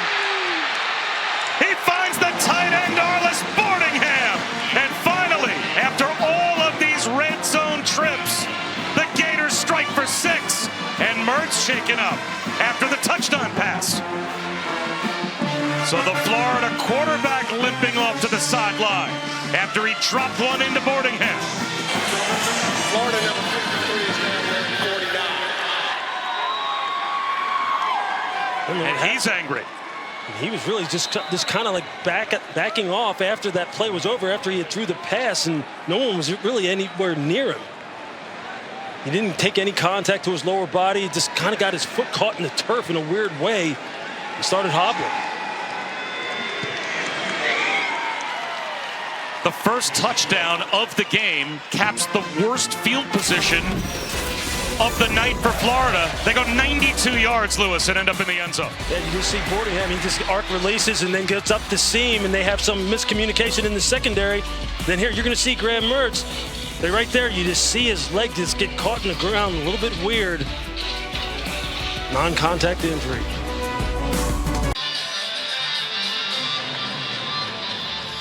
A touchdown for the Gators, but a limping quarterback. Graham Mertz goes into the injury tent, and Lewis, the oddest of injuries.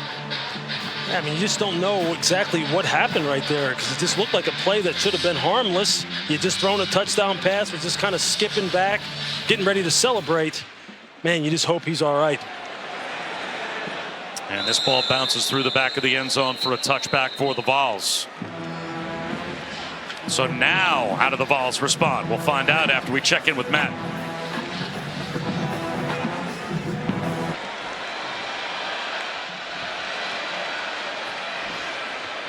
Wow. It's almost like playoff games, or seemingly so, in the SEC.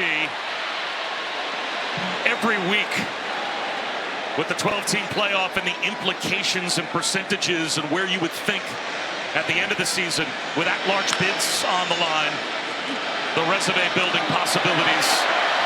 These games might end up, but a quick strike, and now Dylan Sampson brings Tennessee out to midfield after Nimrod caught one.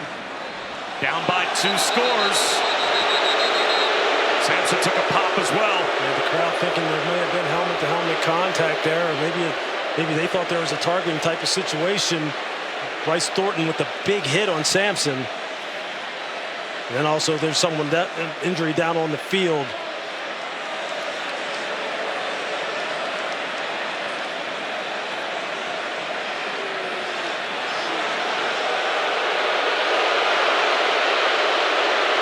R.J. Moten being helped off. People are very sensitive nowadays when it comes to quick operations of offenses and how defenses try to combat it when teams are going really fast. Do they fake injuries? Are they trying to slow them down and regroup? Are they doing that on purpose? Are there injuries for real? It's a point of contention right now.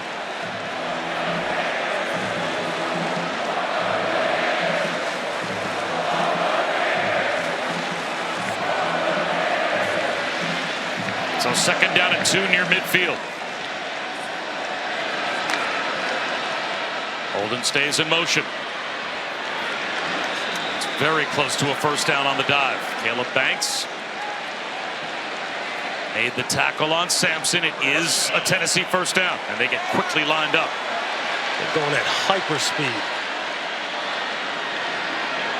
Maliaba on the rollout, across his body, reaching up, climbing the ladder, and pulling it in is Brazel. 23 yards. And here you're seeing the effect of the running game getting going. They've been rolling Nico out, giving him some half-field reads, and here he's able to get his shoulders square. Throw the completion to Brazel. Nice catch by Brazel, going up, taking that ball out of the air. A little slip screen, but off balance. And reaching back for that one was Holden Stays. Never really had a chance to get going, so they only picked up a couple of yards. I really like what Josh Heupel is doing with Nico Maliaba, getting him out on the perimeter, giving him half the field to work with, running some nice route combinations, easy completions. Right up the middle goes Sampson. Close to a first down. About a yard short. It'll be third down as they are in the red zone. You can see Josh Heupel down on the sideline telling Brazel, hey, get over there in that 3-by-1. We want to go fast. Jump cut. And it looks to be good enough for a first down for Dylan Sampson.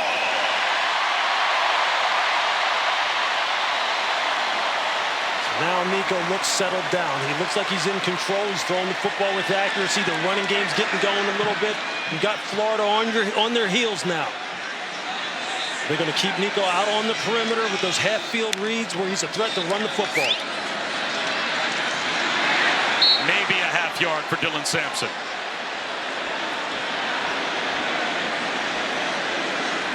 Jaden Robinson, another tackle for the Gators. So now you're in a situation where you have to throw the football. Now this is where Billy Napier said he wants his defense to be. Take care of the early downs. Get them in the second and third and long so you can tee off on the passer. Get Nico out on the perimeter where he can use his athletic ability. Swing pass. One-on-one tackle broken by Sampson. Inside the 10. Down to about the 8. Jordan Castell had a chance to bring him down and couldn't, so he picked up 8. You see how tough Dylan Sampson is. That lower body balance. Back up at the line again. Another try for Sampson. Crab calls. Right at the line to gain. Cam Jackson tripped him up. I think he was tripping over Nico's feet as he handed the ball off. I think they got their feet crossed up just a little bit. That's why he was falling forward when he reached the line of scrimmage. He was short of the first down, it looks like. Fourth down and very short. And they're going to run some big bodies in to go for it. I'm surprised they're not measuring here, just to show for sure exactly how far they need to go.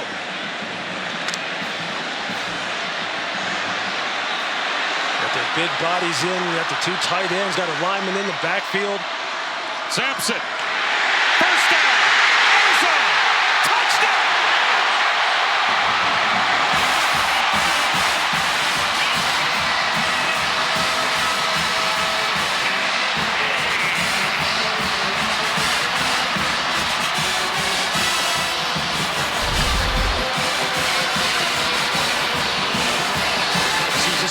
Formation. They've got Kitzelman. Looks like that defensive lineman Jackson Moy lined up in the backfield as well, just to get some more beef at the point of attack. And then Dylan Sampson showing that competitive toughness that he's shown all year long. Gets him on the scoreboard at 6. All night, Lewis, neither team could find the end zone. Then back-to-back drives. The Gators score and the Vols answer. Tennessee says, hey, look, you see there, leading up in the hole. Again, Miles Kitzelman Gets a good block at the point of attack. Moy cleans it up, and then Sampson just does the rest. He just follows his blocks. You see here, he's able to run through the arm tackles and then just continue to fight, climbing over bodies and getting the ball in. That's exactly the formula that they used last week against Arkansas. When they came out in the second half, they put it in the hands of Dylan Sampson and said, big boy, go to work. Lead us to glory. Get us in the end zone for 6. It's amazing how momentum works, man. You see that ball go across the goal line, everybody perks up.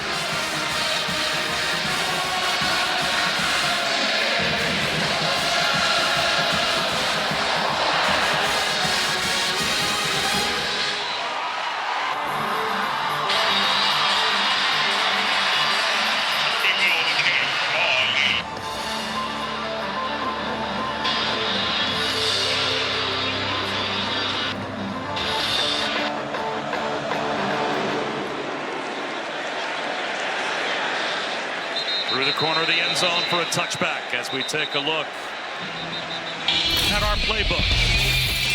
Brought to you by Modelo. And the touchdown pass from Graham Mertz to Arlis Boardingham. You're just going to see the arc release. You see the jet motion coming across. It freezes the quarterback, Ricky Gibson, at the line of scrimmage for just a tick. He's not able to gain depth. Graham Mertz puts it on him, but then suffers an unfortunate injury that we still don't know exactly what happened to him. Came down a little awkwardly on his leg, and you see him there trying to walk it off on the sideline. Well, the consolation prize is you've got DJ Lagway. Now, this is a tough spot for a freshman to go the rest of the way, but certainly not a pure backup quarterback situation as Lagway goes to work and throws an interception. Tennessee's right back in the red zone. Arion Carter rips it off.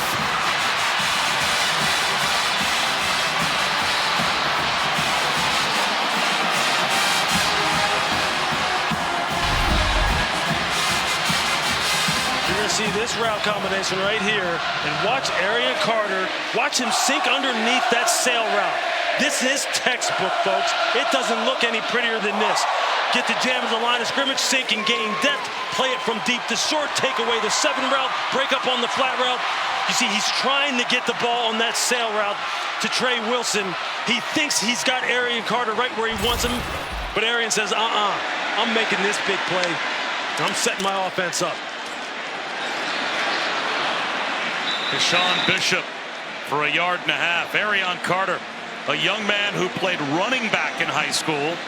Not really highly recruited, as we said, till his senior year. Ran for over 3,300 yards. So you know he's a football player. He's an athlete, but had to learn how to play linebacker. That was an educated linebacker play. What a big takeaway. And the ball's back to work. Iamaleava tripped up. What a nice tackle. In space made by George Gums Jr. And now he's down. It's a heck of a play by George Gums. It looked like he was about to get up and run back to the huddle and then drop back down to his knees after making that play on Nico. A great play out on the perimeter. Had a little bit of a delayed reaction. It's hard to tell exactly what happened to him, and you don't want to assume anything in these kind of situations, folks. The crowd assumed. They sure did. And they reacted. And this is what we're talking about. This is that point of contention.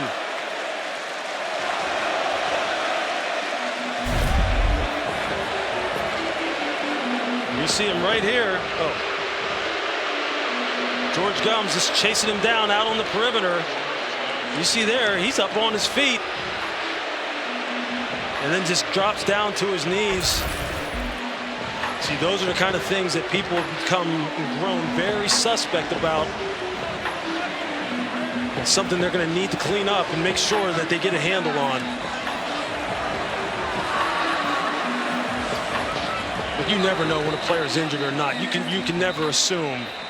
But man, against teams like Tennessee that love to really step on the gas pedal and go at hyper warp speed, you know teams employ some kind of nefarious tactic sometimes to slow them down.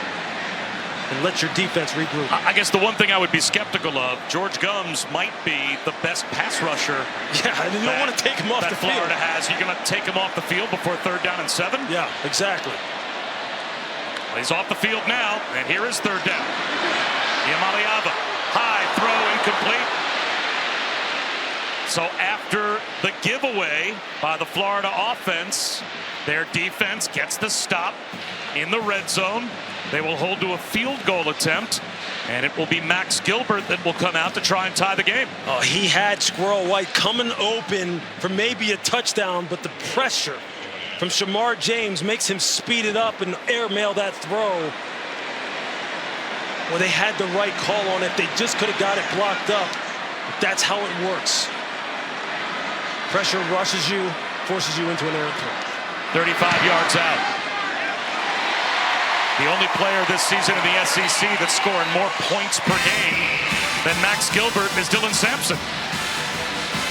He is now 11 for 12 on the year, and we are tied. Time now for the Aflac trivia question. This is the 54th all-time meeting between the Gators and Vols. How many previous meetings came in a bowl game? Tennessee, Florida in a bowl game. I'll have the answer for you after the kickoff. You got a guess? You got a good guess? One? And I'm terrible at these. I'm a bad historian. I have no memory. I've got too many kids. I can't remember where my keys are. So many good memories of these matchups in a bowl game, Tennessee and Florida. I mean, that's a great question. I'm going to say 1, 2. I'm going to say it's probably at least 1. So 10 points scored in a minute and 20 seconds by the Vols after they were shut out for the better part of 3 quarters. Let's answer our Aflac trivia question, but only keep you in suspense. Yeah, I honestly have no idea the answer to this question, to be honest with you. I mean, 1-0, it all sounds good to me. 54th meeting between Florida and Tennessee. There we go, the 1969 Gator Bowl. The only other time that Florida and Tennessee have met in a bowl game. Tennessee's head coach, by the way, in the 69 Gator Bowl, Doug Dickey. Following the Gator Bowl, Dickey left Tennessee to coach at Florida. Credited with having the Neyland Stadium end zones painted in an orange and white checkerboard pattern. I wasn't even born when that game was played, so I had no shot. So now DJ Lagway in a tie game off of the interception. He'll throw and connect. Trey Wilson knifes his way across the 40 to the 43-yard line for a first down.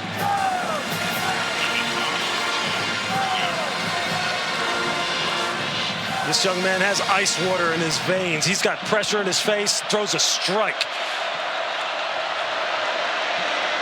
They run it here with Jacoby Jackson. Let's go down to Chris. You know, Billy Napier has raved about the maturity of DJ Lagway, and it showed after that interception. He came over, went over with the tablet with the coaches on what led to the interception, then went to all of his offensive line and skill position players, said that one's on me. And it appears like it will be his ball game because Graham Mertz is currently in the locker room.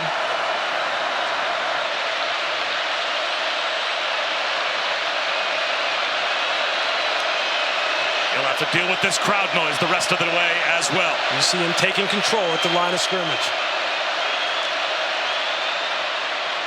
Keeper, Lagway, hit from behind, protects the football, and he's got a first down. Lou Carter brought him down. What a nice read by DJ. Rides the ball in there, decides to pull it, sees the open lane, and he is out the gate. And let me tell you something now, as we head here in the third quarter, this guy is a stud. 6'3", 240 pounds. A rifle for an arm, great mobility. Now's his opportunity. Are rivalry games any fun in college football? Oh, this is, I mean, it doesn't get any better than this, Bob. It really doesn't. This is the end of the third quarter. 15 minutes to decide the latest chapter of the Tennessee-Florida rivalry. We'll head to the fourth here at Neyland in a moment.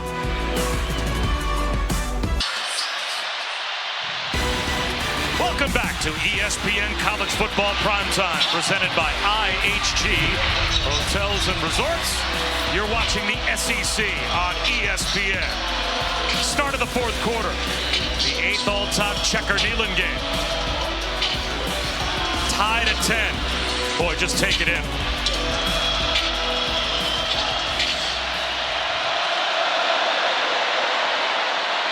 DJ Lagway, incomplete.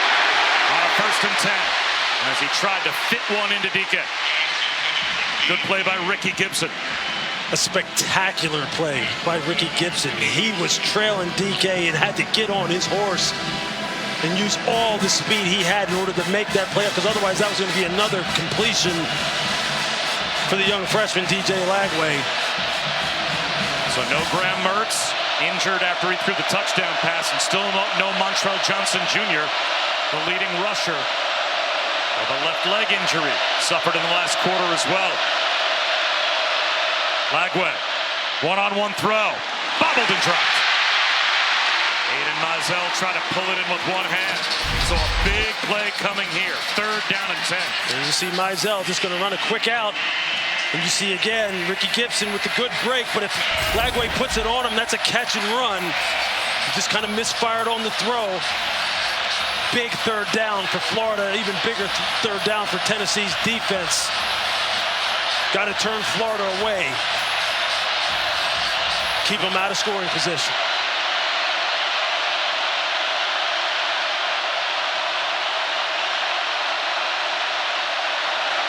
Five-man rush. Lagway hit as he throws. That's caught. Short of the 1st down, but it at least creates a decision. What a catch by Trey Wilson. What a gutsy throw. The orange jerseys surrounding him. Looks like they'll go for it. Well, that's a heck of a gutsy throw. You're absolutely right. He fired that into triple coverage and trusted his arm strength. And now here are 4th and short.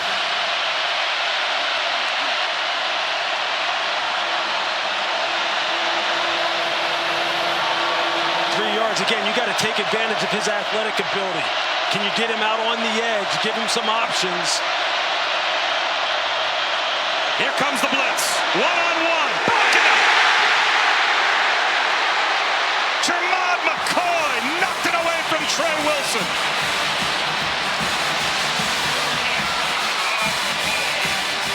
I think you take away from what DJ Lagway does best, and you just put it in the hands of the wide receiver Eugene Wilson, Trey Wilson, and you see the great job of Jermod McCoy. He reads that slant perfectly.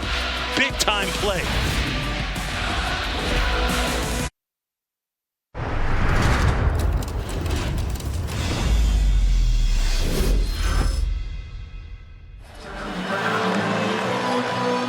Welcome back to Rocky Top, where Tennessee has scored the game's last 10 points. And they have it tied, and they've got the football back. Bob Wischusen here with Louis Riddick and Chris Button and the rest of our crew. 1 minute into the 4th quarter.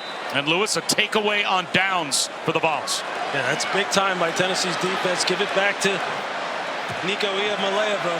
What can he do with it now? Can he exercise great decision-making, move his team down the field?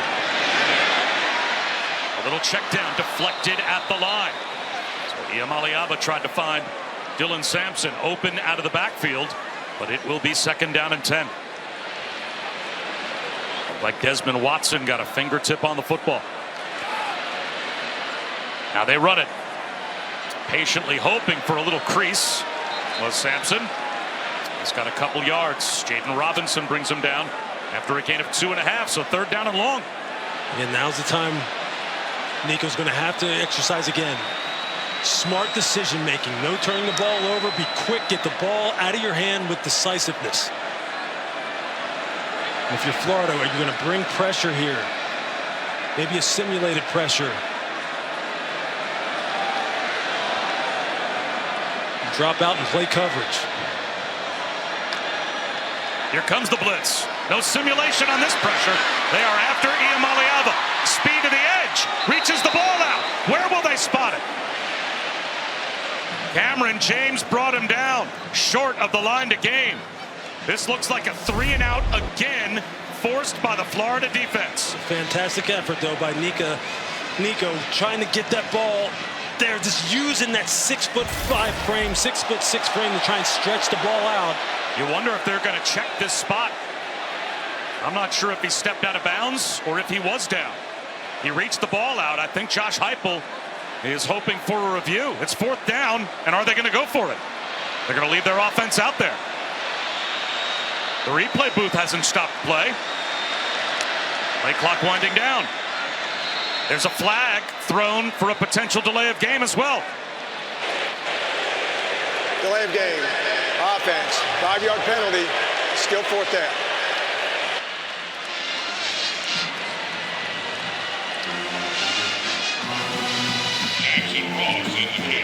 There you see Maliaba walking off the field, giving his best effort. He's really starting to show you just how dangerous he is out on the perimeter.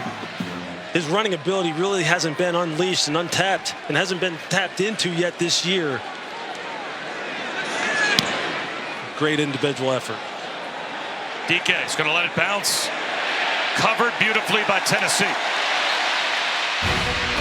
Nimrod was there to down it at the 6.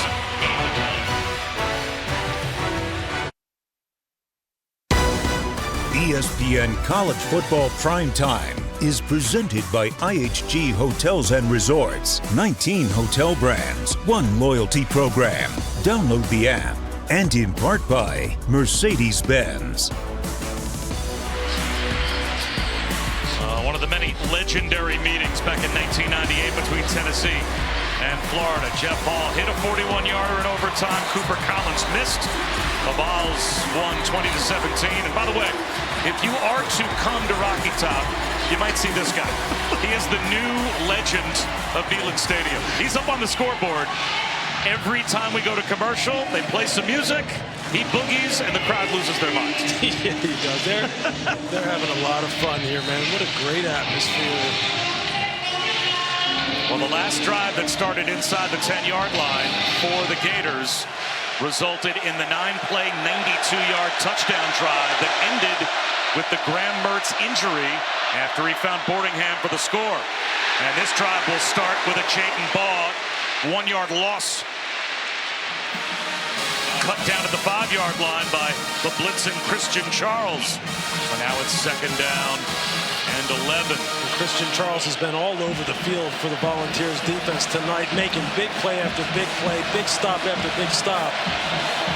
They need to hold Florida down in here, deep in their own territory, give that ball back to their offense, let them go to work again.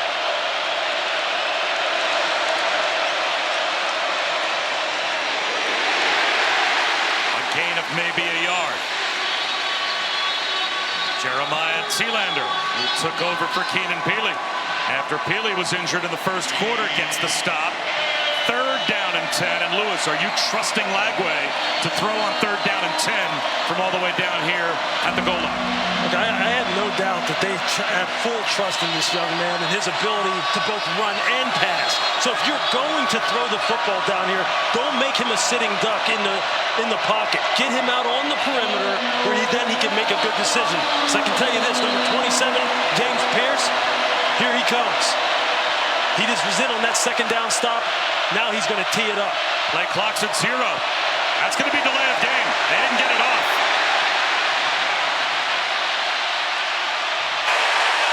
Delay of game. Offense. Half the distance to the goal. Still 3rd down. That's 5 yards for the Neyland Stadium. 102,000.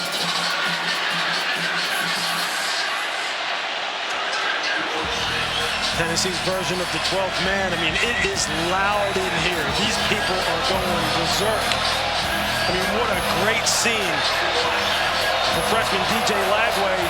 This is as important a play as you've had in this game. Deep in your own territory, you have to make a good decision here.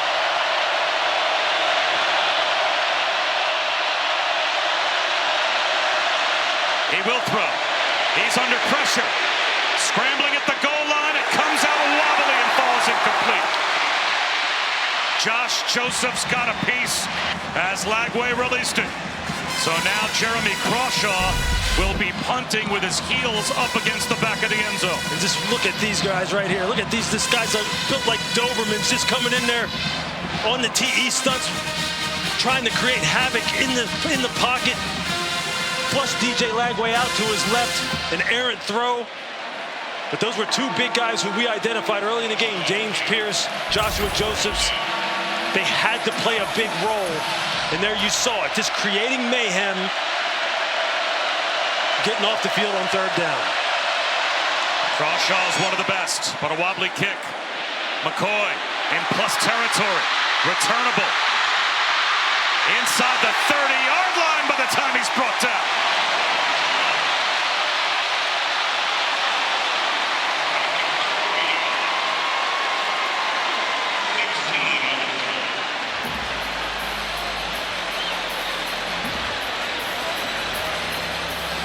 Bob, many people will tell you that the SEC is the closest thing to the NFL that you'll get. And this is an NFL-style game, right? You've been talking about it all game long. The battle of field position, special teams, turnovers, flipping the field, running the football. I mean, this has the feel of an NFL Sunday type of game. And now you have to take advantage of this premium field position if you're Tennessee. There's one team in America that is top 5 total offense, total defense, scoring offense, scoring defense. It's Tennessee. And they'll run a screen out to squirrel right. And he gets stood up.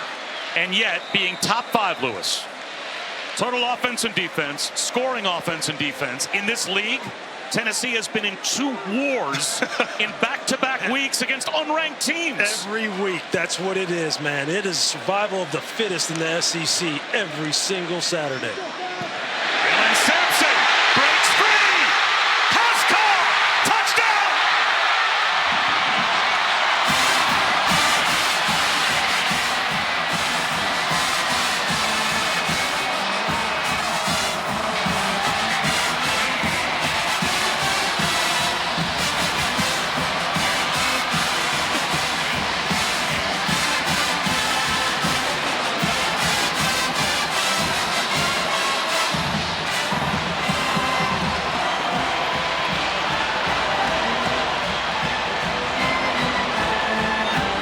Their guy, Dylan Sampson, man.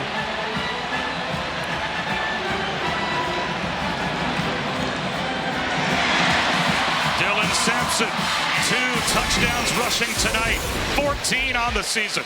And it is leading on their leader, just leaning on him.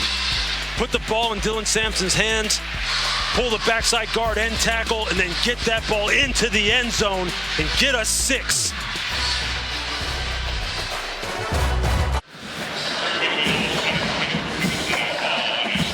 Reversal for the Vols. Last week against Arkansas, they led 14-3 in the third quarter and ended up losing 19-14 when Arkansas came from behind. Well, the Gators were up 10-0 midway through the third quarter, but it's been the Vols that have pulled off the comeback this week. 17 unanswered to take the lead. We'll see if the Gators can respond. Coming up after we check in with Matt.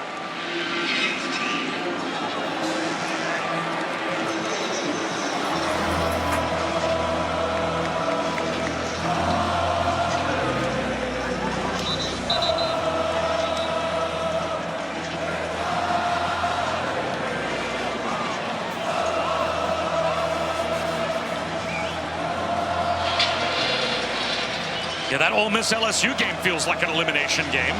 This game feels certainly like an elimination game almost for Tennessee if they were not able to hold on. That's why this response is so big. Now what will the response, Lewis, be for the young quarterback, DJ Lagway? What's the phrase I like to use? Football is a series of character checks. Now we're going to have one here for DJ Lagway, the freshman 5-star. What can he do? Tunnel screen. It is caught, and nearly breaking free was Trey Wilson. He almost found a tunnel. Bobby almost made a house call right out of the gate and said, hey, DJ, you don't have to do it all by yourself. I'll help you out. But this Tennessee defense, they have been running to the rock now. They have been chasing this football down inside out. They know what's at stake. These guys have a lot of pride. You want to see some movement, though, from Lagway out of the pocket? Absolutely. Get him out on the perimeter. Make him a dual run pass threat. If it's not there for him, let him use his legs. Don't have him be a sitting duck here in the pocket. Zone read, and he's going to try and run it. And he gets bottled up. Gain of a yard. Arion Carter, who had the big interception earlier, comes up with the tackle. There he is again, number 7, Arion Carter. Just picking up the slack for Keenan Peely. Jeremiah Thielander, 22, also playing his role. He turned that ball back in. The linebacker group has been given credit for making this defense go. The improvements that they made at the second level, they have to come up with another big stop here on third down. And they show blitz, one deep safety.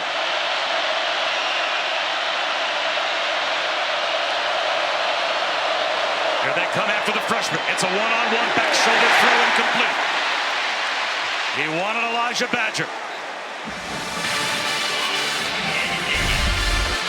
Jermod McCoy, textbook technique. Look at that, patient, feet don't go anywhere. Offhand jam, eyes down on the hip. Lean into that back shoulder fade. You have to make it perfect throw. He's going, look, you're going to throw that on me? With the way I just covered him? That is textbook right there. Tennessee's defense has it tuned up right now.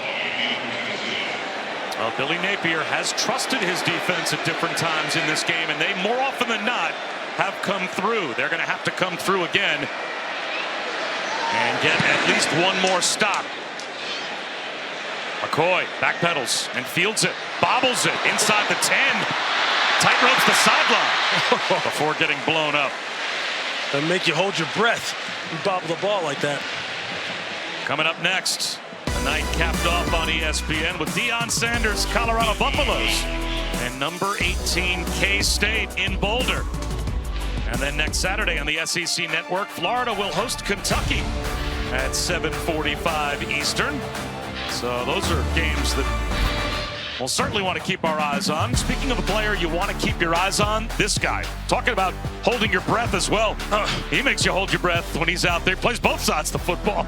Bob, he's one of the most unique athletes to ever play sports, to ever play the game of football in particular. What he is doing right now, you may never see done again. The way he can go both ways with that kind of stamina, unreal. Play action. Iamaleava wants to take a shot. Incomplete. Nimrod hoping for a flag. Nothing comes out. Jordan Castell was downfield in coverage along with Jason Marshall. That ball almost traveled 60 yards in the air. Iamaleava launched that to one of the fastest players on the perimeter for Tennessee. Tried to lay it out there to him, see if they could go ahead and strike quickly and put the dagger in Florida. What an absolute rocket launch.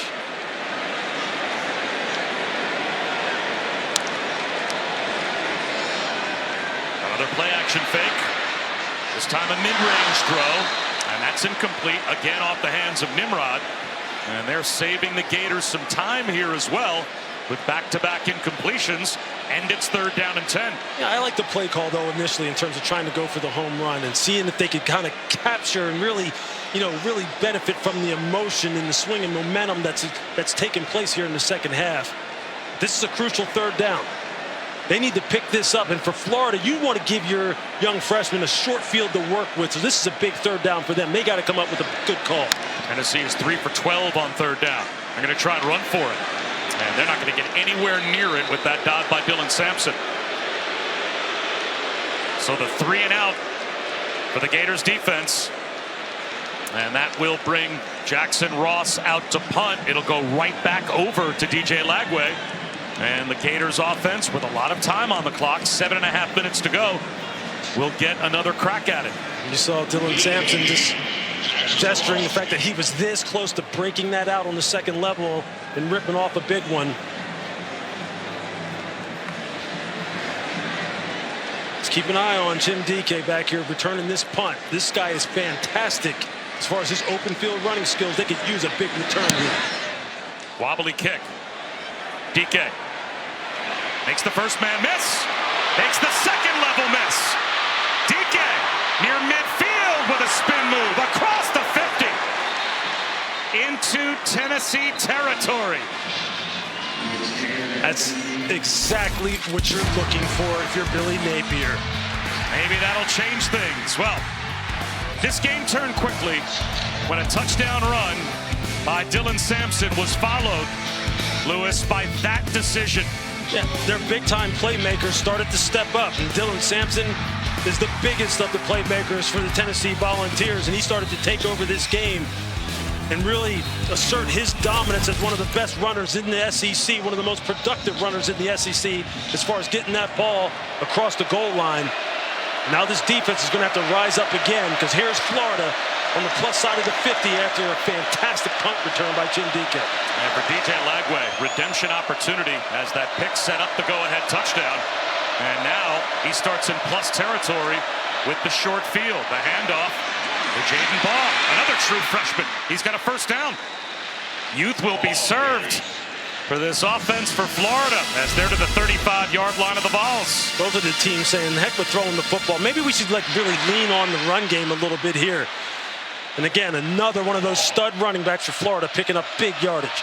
Up tempo at the mesh point, blown up in the backfield. Boy, nowhere to go. Baugh just swamped under. James Pierce came through. Tyree West in the backfield as well.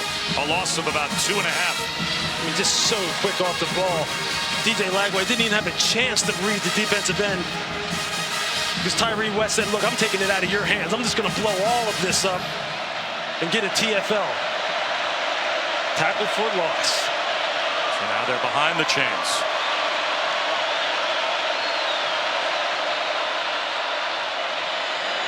Broken tackle. And Baugh can't break another. Ricky Gibson. A sophomore corner come up. And that is a sure tackle made after a gain of only about 1.5 yards. So now it is 3rd down and 11. And you see Gibson working that right shoulder. But when you put your pads on Jaden Baugh, you better bring it. You're going to be in that ice tub tomorrow, but we're not worried about tomorrow. You got to get off this field here on 3rd down. You got to turn away Florida after the big punt return and kill their momentum. Gators probably don't need it all. You have to think this is 4-down territory. The Vols show blitz. Here they come. Quarterback draw. Lagway driven back, and maybe now they're going to have to punt. But look who it is. James Pierce. Watch the game right here. And here comes Pierce right down the pipe. Exactly what you don't want to see.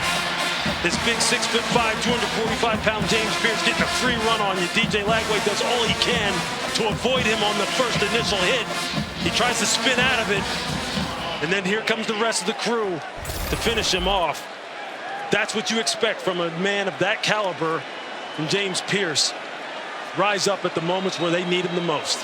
They have to think Billy Napier probably would have gone for it at 4th and manageable, but a 10-yard loss and a fair catch inside the 10-yard line by Jermon McCoy. You have to punt there and play the percentages and let your defense, with 4:17 to go, try and go and get another stop. So Tennessee with the 17-10 lead. And again, our All-State playoff predictor, we told you how important this game is. And Lewis, this is kind of the story every week in the SEC, with these teams in, out, on the playoff bubble, and what the percentages are. For Tennessee, 52% to be a college football playoff team in the new 12-team format with a win. But boy, would their hopes take a big blow if they were to lose this game. No question. Every play, every series, just every moment of these games in the SEC mean everything to these teams. They're going to try and run it here. And getting dragged down inside the 10-yard line. Jason Marshall brings down Sampson for a loss. 2nd down and 13.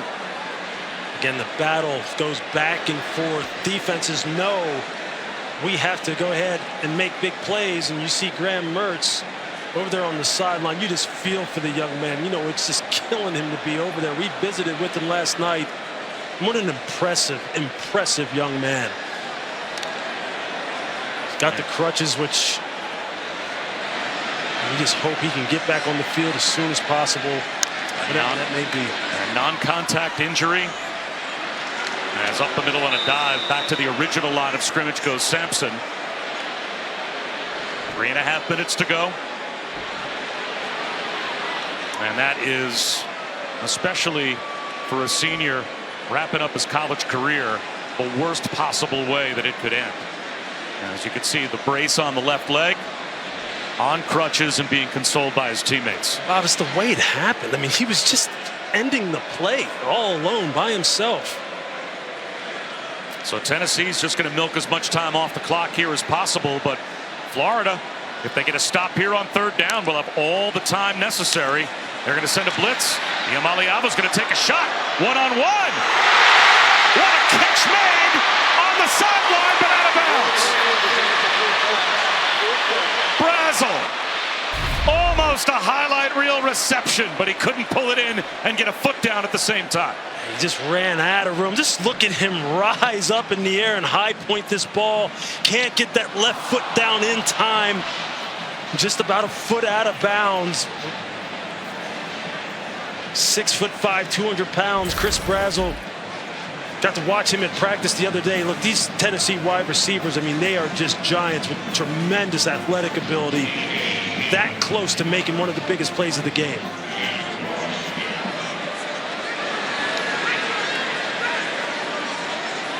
So Ross again.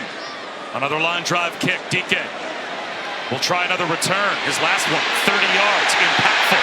He turns the corner. He gets a block. Another great return. The short field again for the Gators, needing a touchdown to tie. Special teams, special teams, special teams. Florida has a new special teams analyst in charge of this phase of the game, named Joe Houston, who comes to them from the New England Patriots. And I tell you, they have just delivered nothing but big plays all year long. There you see him, just high-fiving like, woo! Hey. Do not ever underestimate the importance of special teams. It's not a time to go get something to drink out of the refrigerator or grab a snack, especially when you're watching the Florida Gators, man.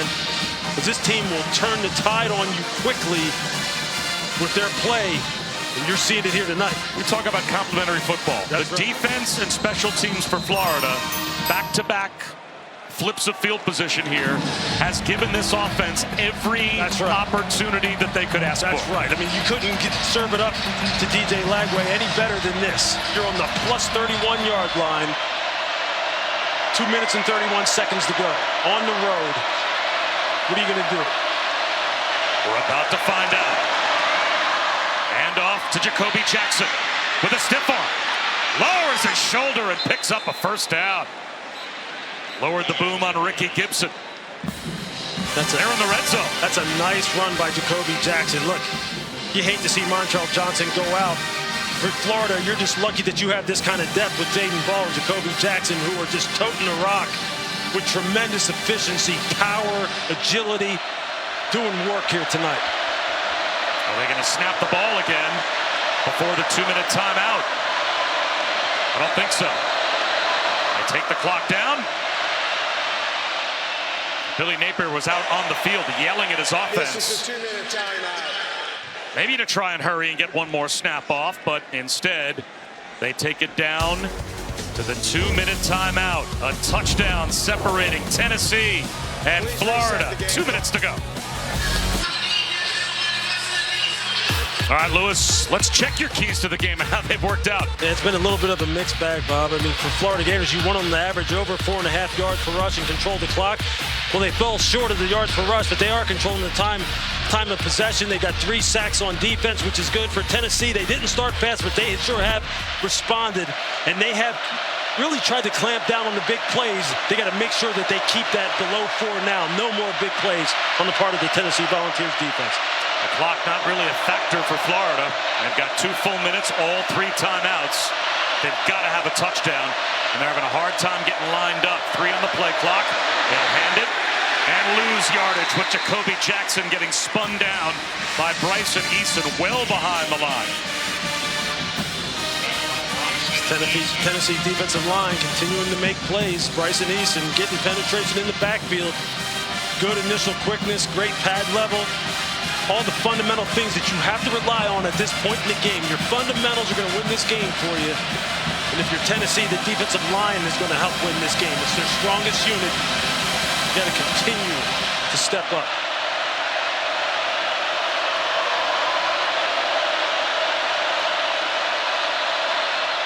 Flags thrown at the snap. False start.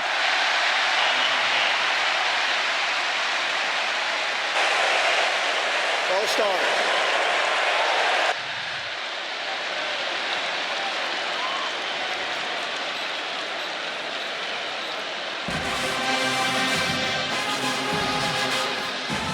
This should be, I think, a 10-second runoff, unless Billy Napier opts to use a timeout here to avoid it. That's going to be his option.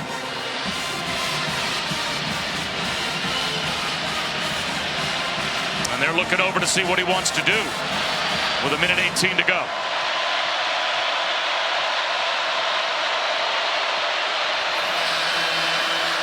And it looks like he's going to call timeout. False start. Offense number 58. 5-yard penalty. Still second down.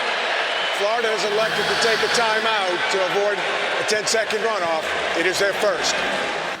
And maybe a good timeout. Granted, you not only save the 10 seconds, but now second down and 17. You maybe bring your freshman quarterback over and settle him down a little bit. Exactly. I think that's what he wanted, just to make sure, look, this is a big spot here. You have a young freshman on the road here in the SEC against a defense that has really turned up the heat on him here in the second half. Let's just make sure we have a good plan. We have the right people on the field. We have the right calls. And let's just get this young man out on the perimeter. All right, if you're going to throw the football, get him outside the pocket. That's my question now. What's that plan? Because this seems like a very obvious down and distance to have that freshman quarterback putting the ball in the air. That's right. You just want to get him outside the pocket. You see how James Pierce, Joshua Joseph, these guys are starting to turn up the heat. They're starting to really get off the ball. They're feeding off of this crowd. You know that the offensive linemen are sitting in there. They can't hear the snap count. They probably can't hear the clap. So now, of the quarterback, you got to give the quarterback some help. Let him have some space to work with. 2 timeouts left for Florida. But they get the 10 seconds back. 1:18 to go. Lagway to throw. Sets up the screen. Caught by Jackson. Nowhere to go along the sideline. And he stays in bounds as well. That'll keep the clock rolling. Arion Carter got there first. Well, again, it's 4-down territory, but now they've got a lot of distance to cover. They have to get down inside the 9-yard line to pick up a first down. It is 3rd down and 18. I'm going to continue to say, with the way this team is rushing the passer, if you're Tennessee, I'm saying, go ahead, let him sit right there in the pocket. Let us run our games inside. Let us get our heavy hitters freed up. And if you're Florida, move him. Over the middle towards the end zone. He's got his man, DK, for a touchdown.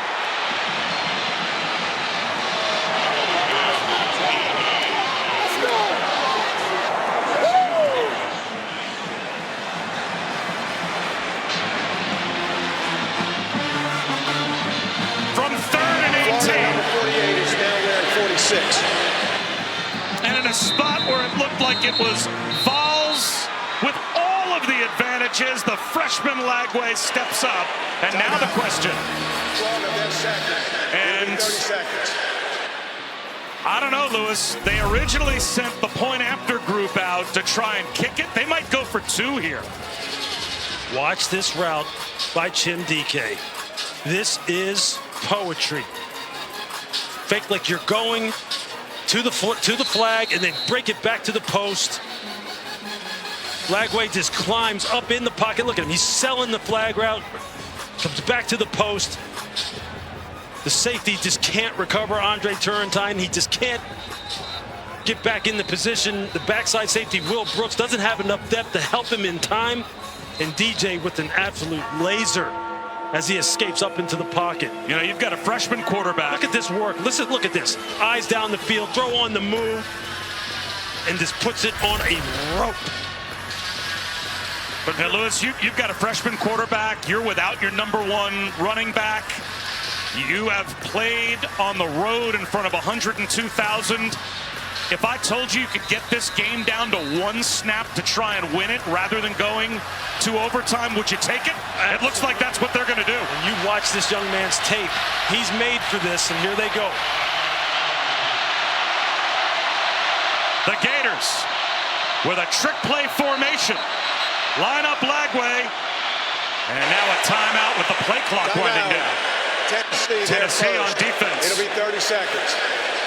As it looked like Billy Napier and Florida, that is certainly one of those, let's go out there and run the trick play at them with a formation potentially that you practice to see if you can get the defense completely off balance. Now with this timeout, it almost looked like Billy Napier said, let's instead kick the point after. He might send his point after group out there after all. Yeah, you wanted to see if Tennessee would adjust properly or if they would leave the eligibles uncovered. Just when you thought they might take a one-play swing at it, they will indeed send the point after group out. And Trey Smack, perfect in his career on point after attempts to tie the game.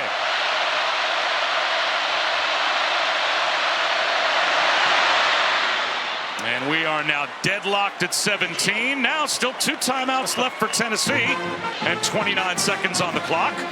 So you'd have to think that they're going to be thinking attacking and getting an extremely accurate kicker in Max Gilbert, a try potentially to win the game with a long-distance field goal. You never know. Yeah, obviously you don't want the ball thrown over your head, but at the same time, you don't want to give up big chunks and let them just move the ball down the field swiftly with the 2 timeouts that they do have left and get in position to win this game with a walk-off. So it's a double-edged sword. You've got to play this just perfectly. Really what you got to do is you got to rely on your front four. You got to rely on your pass rushers. They've got to get home. Florida number 29 is now wearing 38. Florida number 0 is now wearing 32.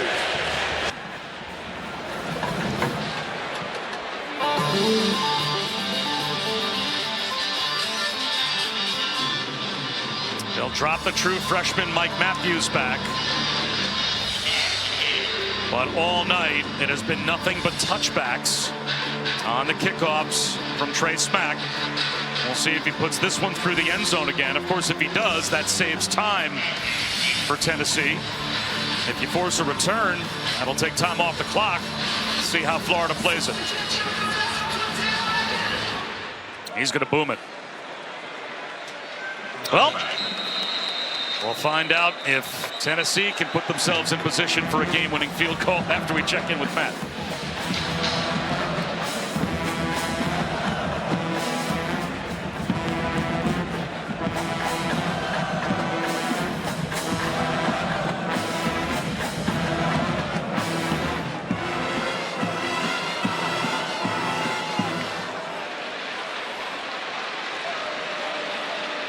And Matty, it may only be a half minute away. We'll see if Nico Iamaleava, who last week had a heartbreaking finish in the closing seconds against Arkansas, gets a chance to pull one out of the fire in the closing seconds here. 2 timeouts, 29 seconds.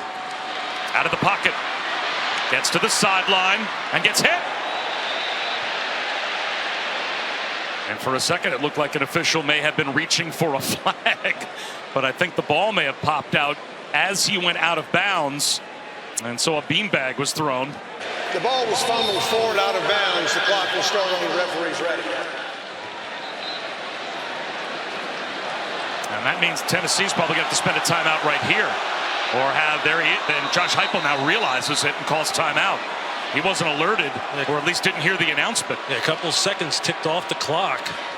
He didn't realize the ball popped loose, and as a result, because that was called a fumble, that meant that that was the same as forward progress being stopped in the field of play.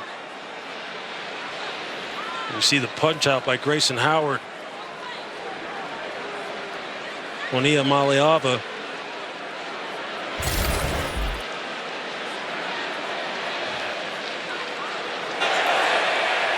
Tennessee is elected to take a timeout. Their second, it'll be 30 seconds. Please reset the game clock to 23 seconds. 23 seconds on the game clock, please.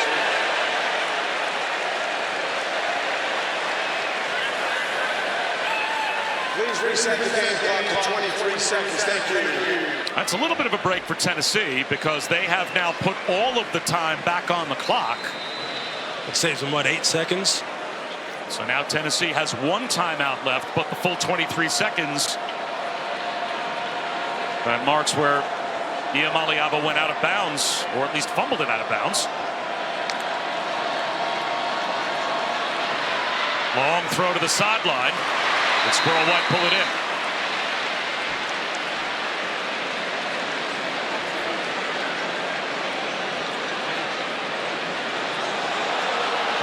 And now he goes down.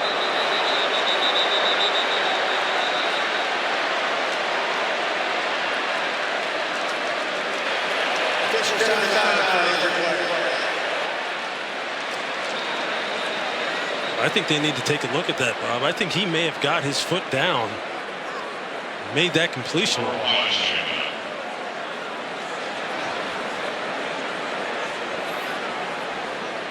It was ruled an incompletion. Yards are at a premium here. By the way I saw it, he may have got that right foot down. You're going to see it here when we slow it down. Watch where his right foot is when he controls this football. Right Ruling on the field was an here. incomplete pass. The previous play is under video review. Toe down in control. He has it. And you can see even some chalk fly. He's certainly got a toe down. And that would move the ball all the way out to about the 38-yard line. That would give them 10 yards or so with 18 seconds and still a timeout to work with. Now they would still need at least another 25 to 30-yard chunk to even have a chance for Max Gilbert, but with a timeout, they'd have the ability to use the middle of the field. Absolutely. And the crowd now seeing the same replay that we just showed you at home and reacting in the background to what they think was a catch by Squirrel White. I mean, that is a heck of an effort on the part of White to get that right foot down, control the football, have great sideline awareness, and what a heck of a throw by Iamaleava. And the Tennessee offense seeing the same thing. They're walking forward.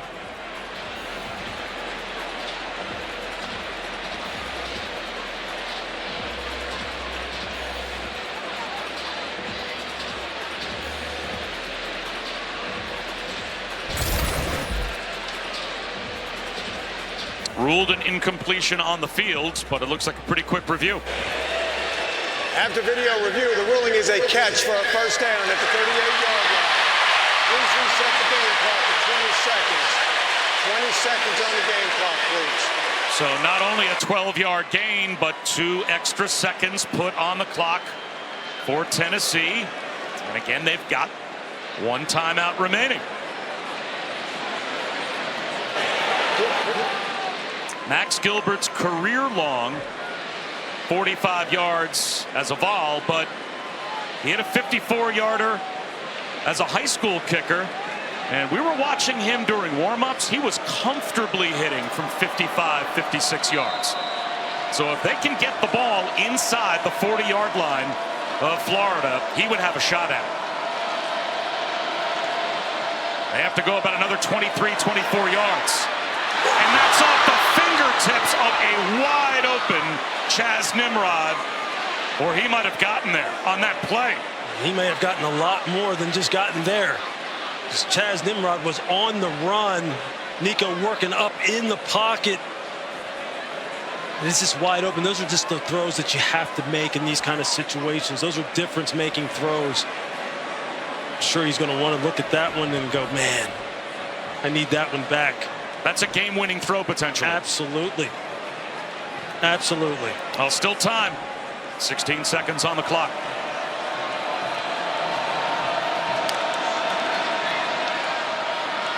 Iamaleava, incomplete. 2 receivers basically on top of one another, so that had to be an error in terms of the route run. Now down to 12 seconds to go. You're just going to see the miscommunication out here to your left when Nico lets this ball go. You have 2 receivers basically stacked on top of each other. You see Nimrod there, and then you see Brew McCoy as well. In crunch time, that's when you got to bear down the most. Make sure you understand the assignment. Tennessee needs a chunk play and a player then to give himself up. There goes Iamaleava. And he will get close to midfield. Flag thrown back at the line of scrimmage. 5 seconds remaining.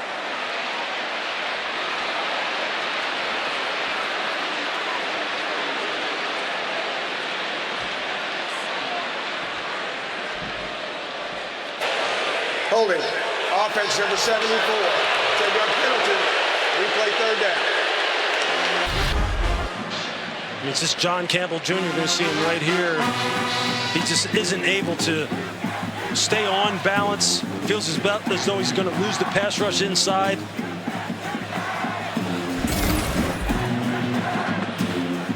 Again, these self-inflicted penalties and mistakes. They've had opportunities to get some chunk plays and maybe get down into game-winning field goal position, just have not been able to take advantage of this. Got to be frustrating to Josh Heupel. 5 seconds to go. So they're just going to run the football here. And barring a miracle run by Dylan Sampson, we're going to overtime. And that is where we are headed. A rivalry game goes on between Florida and Tennessee. Bonus football as we will step aside for just a moment and come back with overtime. We are back. We are set for overtime. Wayne Winkler, our referee, is just about to call the captains out to midfield to toss the coin and begin overtime.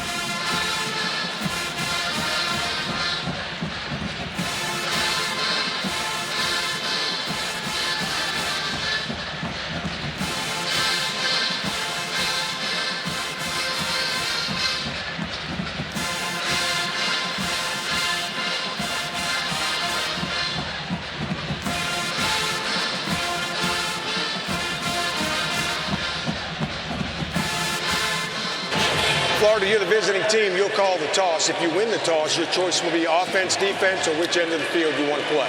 What is your call? Tails. Tails is the call? Tails is the call. It is heads. You've won the toss. You want defense. You want defense? Okay. Which end of the field do you want to play on? Tennessee has won the toss and is elected to go on defense. We'll play on that end of the field. So it will be back to DJ Lagway to see if he can get things started by scoring some points and put the pressure on Tennessee. Look, I wouldn't want to be either one of these defenses with the way these quarterbacks can run and extend plays and use their legs, which we know comes in handy when you're down here in the red zone. And so right now, look, you're going to have to be on it as far as your assignments are concerned from a defensive perspective, because there you get a look at DJ Lagway. You see what he can do as far as his ability to throw on the move. And Nico has that same type of ability. This is going to be fun.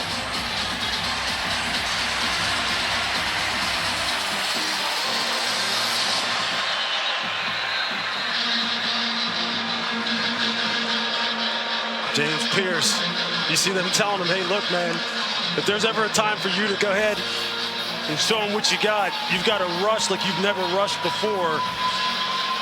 Keep this man in a vice. Don't let him get outside on the perimeter, and hold your coverage in the back end. Not that there's a quiet end of this stadium, but Billy Napier knows what end of the stadium's got the students. He wants his offense running to the other end of the stadium. And that is where they will start overtime. A rollout for Lagway. Loops one towards the end zone on the first play for DK. And it's incomplete. They went for it right from the 25-yard line. Yeah, I like the call, though. I like getting him out on the edge. You've been calling for that. Exactly. When you're down here in the high red zone, just outside the red zone on the plus 25, let him be a little bit of a threat with his legs. Strike that fear in the defense that maybe he can pull it and run it.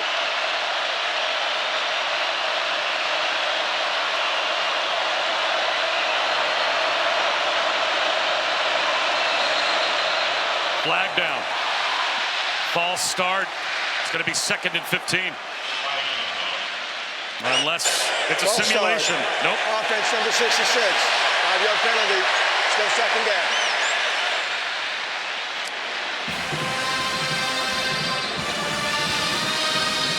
You've got to lock in down here in crunch time. Jake Slaughter, the center, you just got to lock in. You've got to be on top of it. The game is on the line now. Got to lock in. Now they go empty on 2nd and 15. And they'll bring Jaden Ball into the backfield to help protect. Swing pass instead to Ball. Bryson Eason track Ball right out to the flat and flattened him. A loss of 6.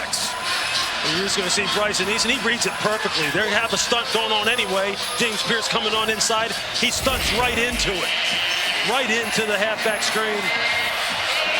That's a big-time play. This defensive line, again, continues to make big play after big play. See if they can do it again. They might need some yards just to get back into realistic field goal range.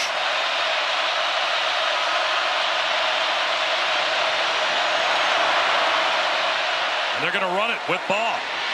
And now they'll have to try a field goal just to put some points on the board and count on their defense to go out and get a stop on Tennessee's offense. You got penalty, you got overthrow, penalty, tackle for loss. That's just not the way you want to go. Number 48 is now wearing 46.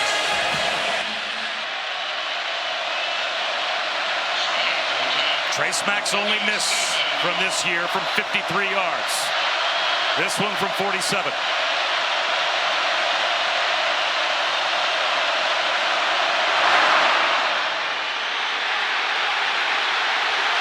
No good! Just wide to the right. The negative plays for the Tennessee defense. Just enough to push Florida back. And now all the Vols need are a field goal. You see it right outside the right upright.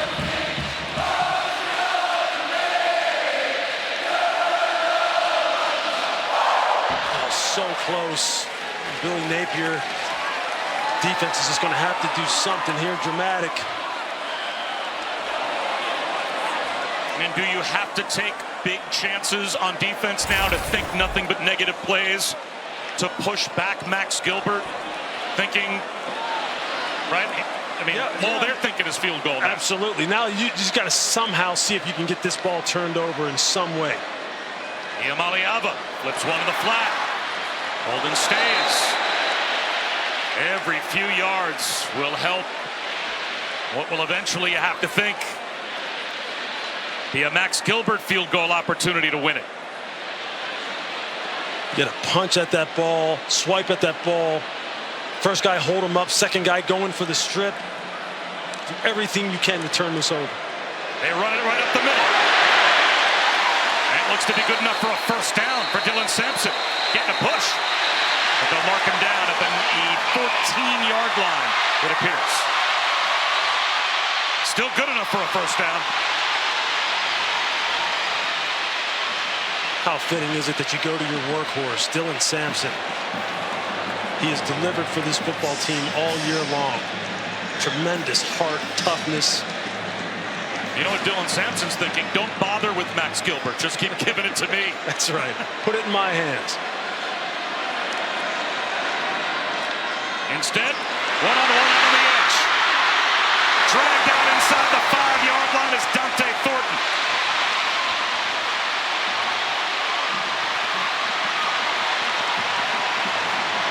Players feel it, they sense it. I don't even think they want to bother with a field goal.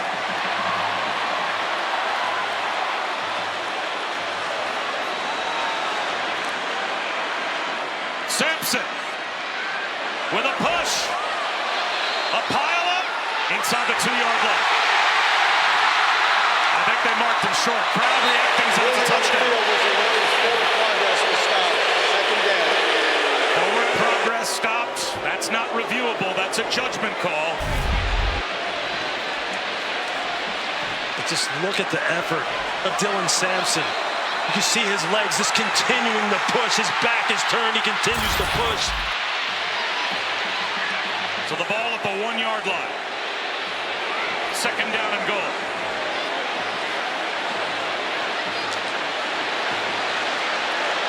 Give it to him, let him top it off. Sampson. Tennessee wins.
Body power, the offensive line, they knew what needed to be done.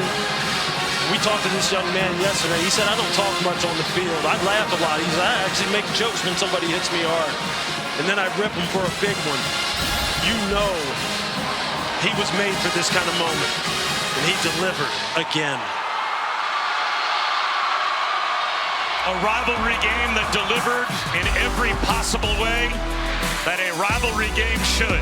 In overtime, Tennessee survives over Florida. 23-17 is your final. For Louis Riddick and Chris Button, I'm Bob Wischusen. Thanks so much for watching. Neyland showed up. What a night in Knoxville. So long from Rocky Top. Thank you for watching this presentation of the Southeastern Conference on ESPN.